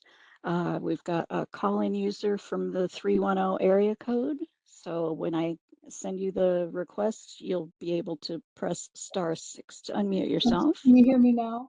Oh, Karen, yes. Oh, Fantastic. I'm so sorry. That took me a minute there. Okay, That's okay. I heard something earlier that kind of scared me, and I needed to verify. I work full-time for a county child welfare agency, and because I work I'm paid for all the things I do as a senior clinical psychologist in this position. Am I allowed to count? I'm not in private practice anymore, but like peer consultation with the other licensed clinicians in our group, we can count that. I mean, I can count those hours even though I'm a paid employee, correct?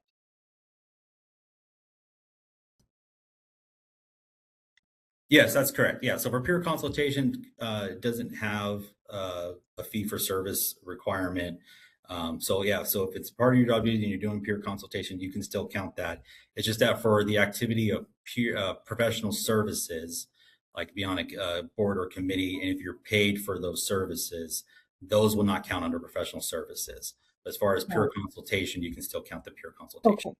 Okay. And what about things like multidisciplinary team meetings where I'm the only psychologist, but there's many licensed clinical social workers, county council, public health nurses. It's a very comprehensive multi-team. And those are discussions about clinically how to address the child's needs clinically. Do they need psychological testing? What kind of therapy do they need? Case management, referrals, etc. Would that count? Team meetings like that, clinical discussion meetings? Yes, that would be under peer consultation. It's Okay, your consultation. Okay, thank you so much. And sorry for my little tech problem. Yeah.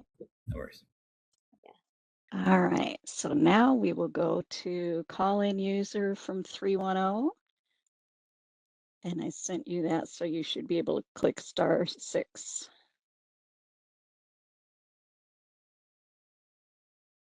Good morning again, and Yeah. also thanking you for doing this.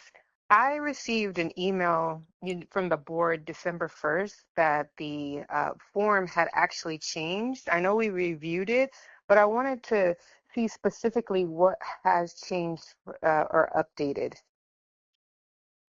on the It's form. really a lot specifically. easier. What I find is that it was a lot easier to use. It made the ability to put in the information better. It's not that it changed a lot in terms of the content. It just was really updated in terms of the facility and using it. Is that how you understand it, Troy? That was my experience as a psychologist. So it did make it a little easier. Like I said, the fields have been expanded to make it easier to input the information Yes, okay. that we have. And again, like this form is strictly a courtesy form. Like I said, you don't have to use this form. The board just provided it for licensees to use if they wish. And also too, on some of the activities, it was information was added more specific to like what's required for the record and like how hours are credited. For example, practice outcome monitoring on the form, it didn't previously say that one client or patient equals 1 hour, it equals 1 CPD hour. It just barely said practice outcome monitoring, and you inputted the information and the dates, to where now a lot of the fields now clarify how the hours are calculated. Ah, I see. Okay, just more user-friendly and specific. Right. Thank you. You're welcome. All right, so did we want to hold comments and move on, Troy? Yes, please. Yes, I just want to do a brief overview of the audit process. I know we're getting close to our 12 o'clock end time, so we'll go ahead and move on to the audit review, and then we'll take any remaining questions until 12 after that section.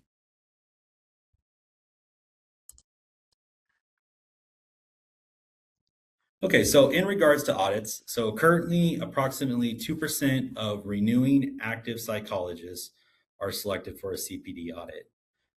Currently, all licensed board members are audited for every renewal cycle of their license. Once a licensee is selected for an audit, an initial audit notice is sent by certified mail.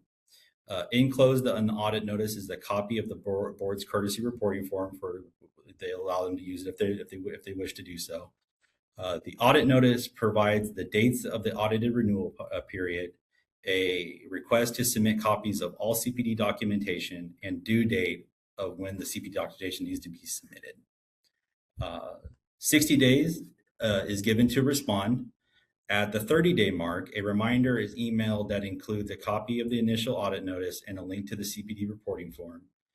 The dates of the audit renewal period and due date again is provided in the email. So if the board has not received a response from the licensees who have been selected for an audit by that 30-day mark, a due date reminder is sent at that point. Once the initial review is complete, you will either receive a in compliance email or an email outlining any deficiencies found in the CPD audit. If the deficiencies that are found are corrected and everything is squared away, a in compliance email will then be sent to that licensee. However, if the audit is determined to be a failed audit, so if there is still outstanding hours even after deficiencies have been reviewed, the outcome will either be a educational letter which outlines the failed audit and provides education on the requirements, or depending on the severity of the failed audit, a cite and fine may be issued. A cite and fine is an alternative method the board can impose a sanction and take enforcement action against a licensed or unlicensed individual who's found to be in violation of the psychological licensing law. So in this case, failed to meet the CPD requirements, which are the requirements of an active license renewal. There are two parts of a cite and fine, which include an order of abatement, such as it could be making up hours, and a fine, which is generally based on the number of hours outstanding. Once the order of abatement and fine is determined, the licensee is notified. They do have the option to contest the citation by having an informal conference, either held over the phone or in person. After the informal conference, and the licensee will have the opportunity to provide further documentation and information. And based on that, the citation may be modified, it may be completely withdrawn, or it may be upheld. Even after the informal hearing, the citation can be contested by a formal hearing. The formal hearing can take up to a year to be held, since the hearing will have to go before an administrative law judge. But like I said, with the audit process, once you're notified if you've been selected for an audit, we give you the 60-day response time. We do send a reminder at 30-day mark.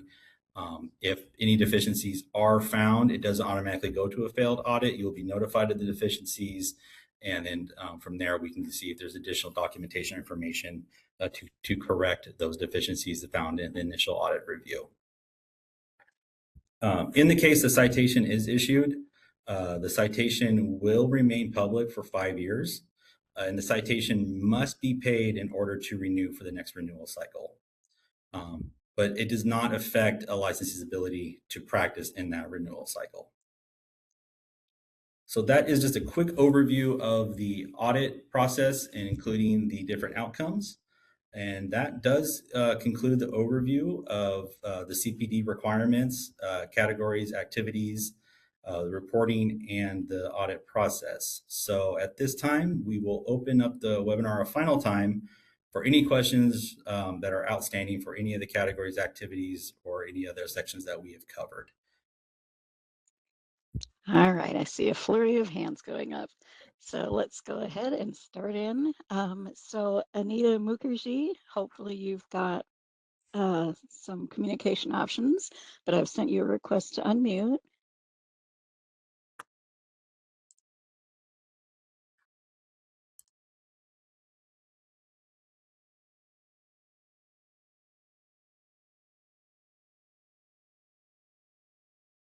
All right, and Anita, I do see that you are logged in on a second device, so let's try and send a request to that one as well.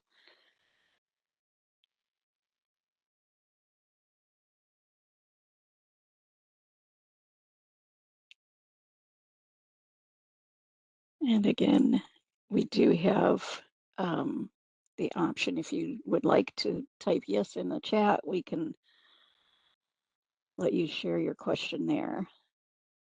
And the drop down next to the mute or unmute button offers different options for if you've got a different headset or two different sets of speakers or microphone. I'm not seeing that you've been able to unmute either device. You can, the email address for contacting the board is on the screen, so I encourage you to use that. And we'll go ahead and move on to Diana Sims Vines. I'm sending you a request to unmute. Okay, can you hear me? Yes. Yeah, I just sent actually a notice, a question to the board, to the BOPCE address you gave me, and it just came back. So I don't know why my email did not go through, but do I have the correct address to ask questions to Troy? It was returned, my email, at the address given. Did it say a reason for the return? Address not found. Huh. So that's kind of interesting. I don't know what happened Okay. there, but anyway, that's not my question, but Okay. I don't know It's why it would come concerning. back to me, but Yeah. it did. Mail delivery address not found, and Oh, it wasn't Okay. delivered. what address did you send it to? BOPCE@dca.ca.org. Oh, it's .gov, It's .gov. .gov. That's That why. was my mistake. Okay, sorry about that. Thank you. So my question is, I attend every month an hour and a half of a committee meeting with the San Diego Psychological Association. And we talk about different cases. We talk about what's resources out there. Anyway, it's a regular monthly meeting, 90 minutes. I wonder if I can use that time as a professional activity under professional, I guess it would be under, what would it be? Under professional services, category 1. Is that the aging committee meeting? Yes, it is. You know, that if you talk to Troy directly, and actually Cynthia, who's one of the co-chairs, can give you specific information about how to handle that. Okay, so it's Troy has talked with Cynthia about how to okay. to handle that one. Okay, so we don't still know the answer to that. Okay, another question, the licensor committee meetings under what category? Category 1, is it? They're under category 1, attendance at a California Board of Psychology meeting. So the licensure committee meetings are listed there. And is that kind of category 1? Would that be that under that rubric? Yes. Okay. I think that's my question. Yeah. Yeah. I did also took a course by Kessler on Body Keeps the Score, but there was only one person giving the conference. Does that mean it can be still used as self-directed learning? Was it a like an APA or a sponsor approved continuing education? Actually, yeah, an APA, yeah. So it'd be more like a category 3, right? It would be under sponsored, yes. You could not use it under self-directed learning because it is sponsor approved. Okay. Thank you for taking my question. I appreciate it. Mm-hmm. This is very helpful. Mm-hmm. Thank you. Mm-hmm.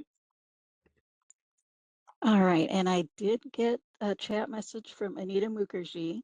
So that question was, APA sometimes offers webinars for which they don't give CE credits. These are often sponsored webinars by some agencies. One can also hear the recordings of those webinars. Can listening to the recording come under academic sponsor approved learning, or would that have to be under self-directed learning? Did you say that they do not offer credit for those? That's what this says, yes. So it sounds like self-directed learning, correct, Troy? Yes, I would say that would be classified under self-directed learning. All right, fantastic, thank you. And so now let's move on to our next question from M. Lore. I had two questions. One from earlier. I work at CDCR, and then every year we have a suicide prevention summit. It's like a conference meeting that's held by different psychologists, specialists, does presentation. Can that count? We don't get any CEs or anything like that. We don't get any certificates, but it's like two-part days. And different presenters as well too. Can that count towards conference and convention? I'm sorry, I didn't quite get what it was about. So it's called Suicide Prevention Summit. It's discussion about like suicide prevention within CDCR, different topics of different presenters talking from that specialize in are specialists or psychologists or psychiatrists, and then they present every year on suicide, like substance use, how the suicide rates in CDCR, and other topics. And there's no there's no sponsored continuing education for it. No, we don't ever usually get a certificate that no C's for it. No. Yeah, that would fit under self-directed. Okay, perfect. And then my second question, I think was mentioned a little earlier, regarding like someone asked about like cultural and social justice. So for like law and ethics, can we also do like listen to podcasts or read articles or anything related to law ethics, and would that count as part of like the law ethics portion too, towards the hours needed? Yeah, right? Yes, it would. Okay, that's all. Thank you. All right, fantastic. And moving on to our next question from Melissa Dubin. I sent you a request to unmute. Thank you. There is a sort of networking connecting group that goes on twice a year called Drinks with Shrinks. I think they have them in other areas besides Sonoma County.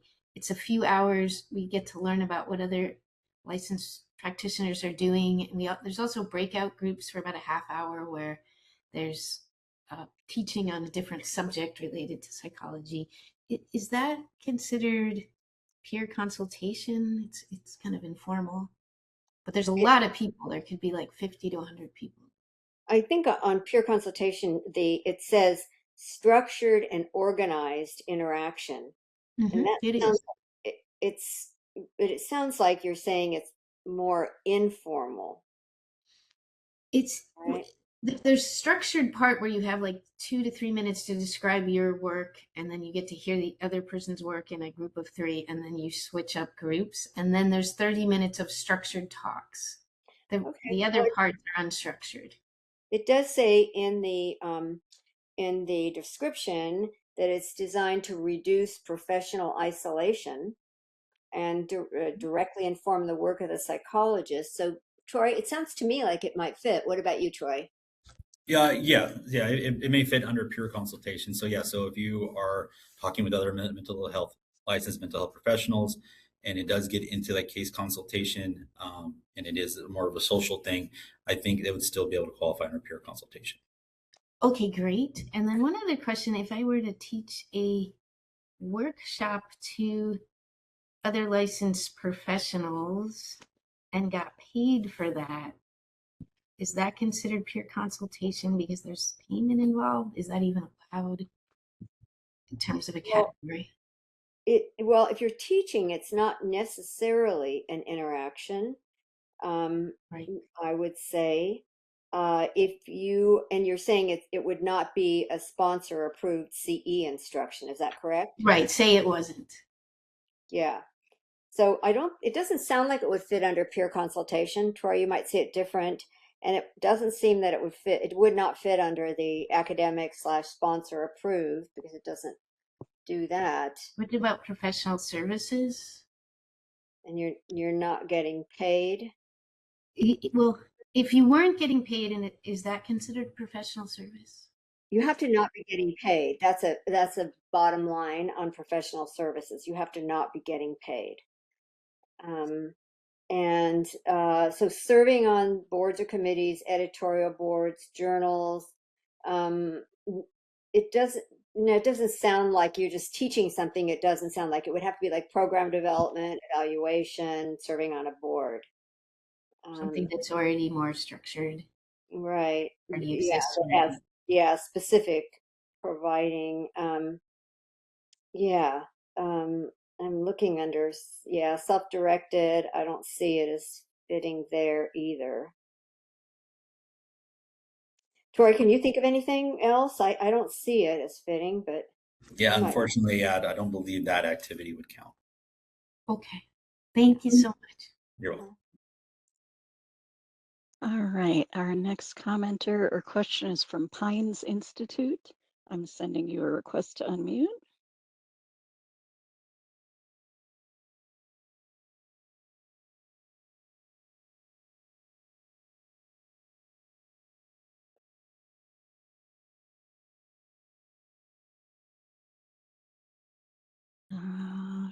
Okay. It might come up as a pop-up again. It might come up in a new window in your web browser. I think it worked. Oh, great. Are we I hear there? you. Yep. Okay. This is a brief comment. I know there's other questions, but I really want to thank, I'm 81, and I'm listening to the comments. I know there are a lot of senior psychologists out there. And, in the past, it was do the CEUs and done. Everything's changed. I'm very challenged by IT. And I really want to thank both Mary and Troy for this, because I feel like if I have a question, I now have somebody that I can ask. So thank you very much for doing this. You're very welcome. We're happy to do it. Yes. Okay. Thank you. All right. So let's see. Let's move on to Dr. Sherry Rayleigh. I sent you a request to unmute. Okay, hi, can you hear me? Yep. Okay, great, thank you. So this is a can this count, and if so, how do I document a question? So I am not formally on the review board for a peer review journal, but I'm often asked to be a guest reviewer when they have too many articles coming in and they need to pull in more people. So is there a way for that to count, and how would I document it? That is a good question because I have also done that. And what do you think, Troy? Because it's a one-time thing. And do you get credit? Will they give you credit, at least in part of it, for being a guest reviewer? Sometimes they do that in the acknowledgments. I don't remember if they published the acknowledgement. I know it was put out to the I know it was put out in an email acknowledging me as a guest reviewer for like when the article when the journal posted the email that sent out that the journal is now posted. We would like to thank Dada for being a guest reviewer for this edition. Yeah. It was put out in the email. I don't remember if it was printed in the journal itself though. So Troy, what do you say? Because I'm looking at where it talks about the reviewer. Just a second, I wanted to see how they specifically describe it. What are your thoughts, Troy? Yeah, that is a great question.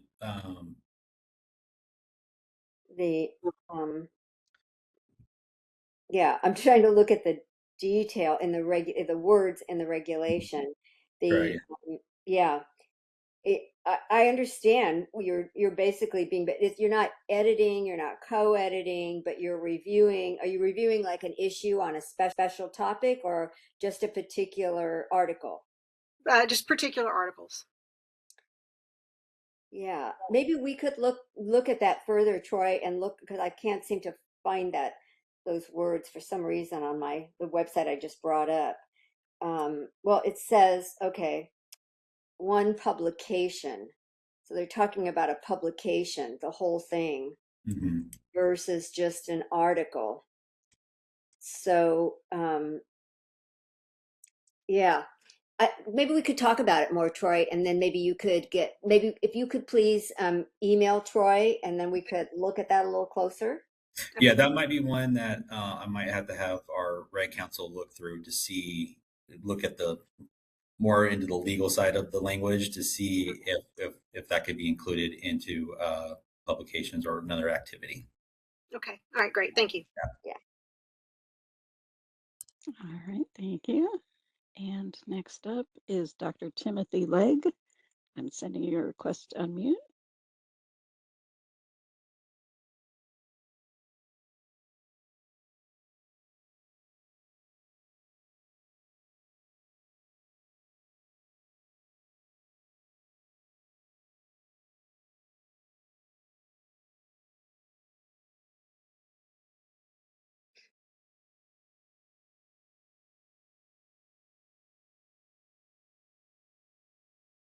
And Dr. Legg, if you don't find a device that works for you by pulling down that arrow next to the mute and unmute button, you may be able to use the chat. I'll go ahead and open that up for you.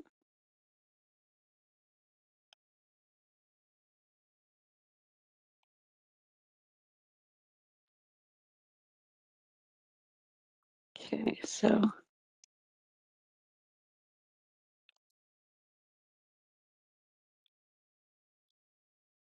Timothy, if you can use the chat, it's open, but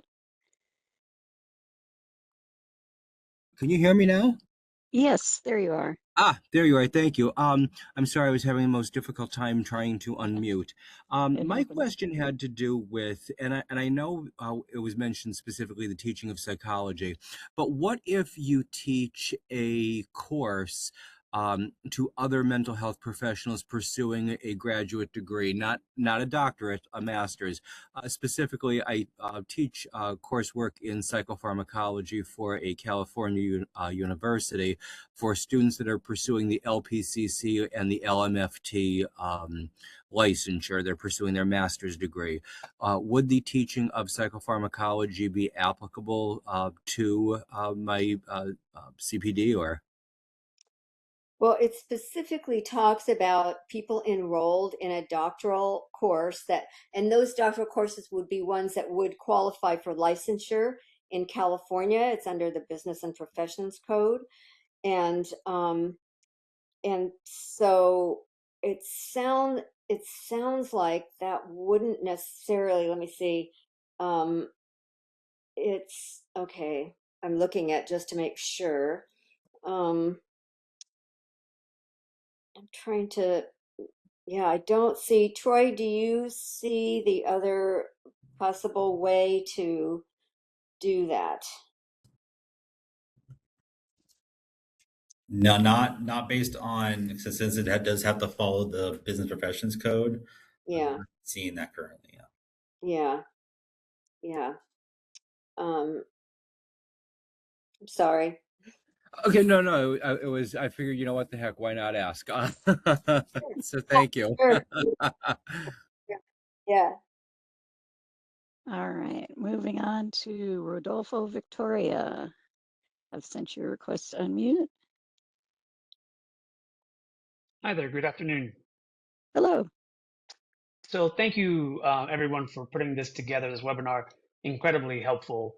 I know this was touched on earlier, but I wanted just to clarify, if there is a continuing education course that's focused on, I guess I'll be very specific, on the psychological assessment of folks with learning disorders or ADHD, I know there was discussion about whether or not working with the neurodivergent community qualifies under the cultural diversity requirement.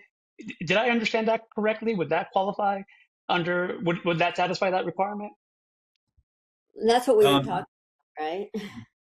Yes, and this has come up before, and based on the findings and information, it seems like that may fall under the physical ability aspect of the cultural diversity definition. That was my interpretation as well. Thank you. And then lastly, this is a logistical question. Can these activities be recorded in quarter-hour increments? So like 0.25, or do they need to be like in full hour or half hour increments? No, it can be recorded in quarter or half hour increments. But just like, for example, like peer consultation, if you're using peer consultation, you have to have at least 1 hour fully completed. But it can make up to like 20, 30, 40 minutes at a time. Wonderful. You just Thank add you. them up. Right. Wonderful. Thank you again. Yeah. You're welcome. All right, and next in line is Harold Beck. I'm sending you a request to unmute. All right, thanks for taking my question. So I usually read a lot of peer-reviewed journal articles, but I recently, and this relates obviously to publications, books, so there's a lot of clarity on peer-reviewed journal articles being something that can be listed, but so for example, I just finished a wonderful book called Tuesdays with Maury. It's about a individual with ALS, and it talks about what he dealt with that disease, how it impacted him, his family, death and dying issues. Wonderful book. I recently heard it's actually used in some group therapy too. So would a book like that be relevant? Here's on the definition and the regulation. It focuses on I'm looking at self-directed learning. Maintaining, developing, or increasing conceptual and applied competencies that are relevant to psychological practice, education, or science. So would you say it fits within that guideline? Well, it really sounds like it. I mean, when you read it, I've read it. Oh, you've read it, yeah. I So, read I mean, Yeah. So So you know what I'm talking about. That you yeah, read. Wonderful book, isn't it? Mind yeah, blowing. So yeah. It sounds like increasing conceptual competencies. If you yeah. were, for example, working with someone who has ALS. Well, Uh, you'll find this very interesting. So, I'm semi-retired. I worked for CDCR for almost 22 years, and then I worked for Kaiser for a couple of years. When I was at Kaiser, I actually had a patient who was a widow of someone who passed away from ALS, and it was interesting. Now I'm recovering from a medical procedure. So anyway, I was reading this book, and of course, Tuesdays with Maury is about someone who is just so well adjusted, deals with this disease so well. In the other patient's case, who had the ALS, learning through his widow, this was a person who became very abusive and did not handle the illness well. So just a fascinating contrast. yeah. So Well. I think we're running out of time, but I think Yeah. you understand. You know, if you could make that case on, Yeah. increasing conceptual and applied competencies, I think it would fit. Troy, do you agree? That's not gonna work. Yeah, Yes, I totally agree with that. All right. Well, thank you. well, thank you, ma'am. And then Troy, I do believe that we are at the end of our time. Is Yes, that correct? All that right. is correct. Yes. So we have reached our end time of 12 o'clock. So I just want to say thank you to everyone for attending the webinar today, and that does conclude the 2026 CPD informational webinar. If there are any additional questions, or if we've missed your question, which I sincerely apologize for, please email me, and the email address is provided on the screen, which is the bopce@dca.ca.gov. Again, this webinar is credited for 3 hours under the activity of self-directed learning, and the 3 hours also apply to the requirement of law and ethics. So again, for your records, please notate the title of today's webinar, which is the 2026 CPD Informational Webinar. Notate today's date, which is March 27th, 2026, and 3 CPD hours. And again, those 3 hours also apply to the requirement of law and ethics. So thank you again for attending and viewing the webinar. I hope everyone has a great rest of their Friday and have a great weekend. Thank you so much.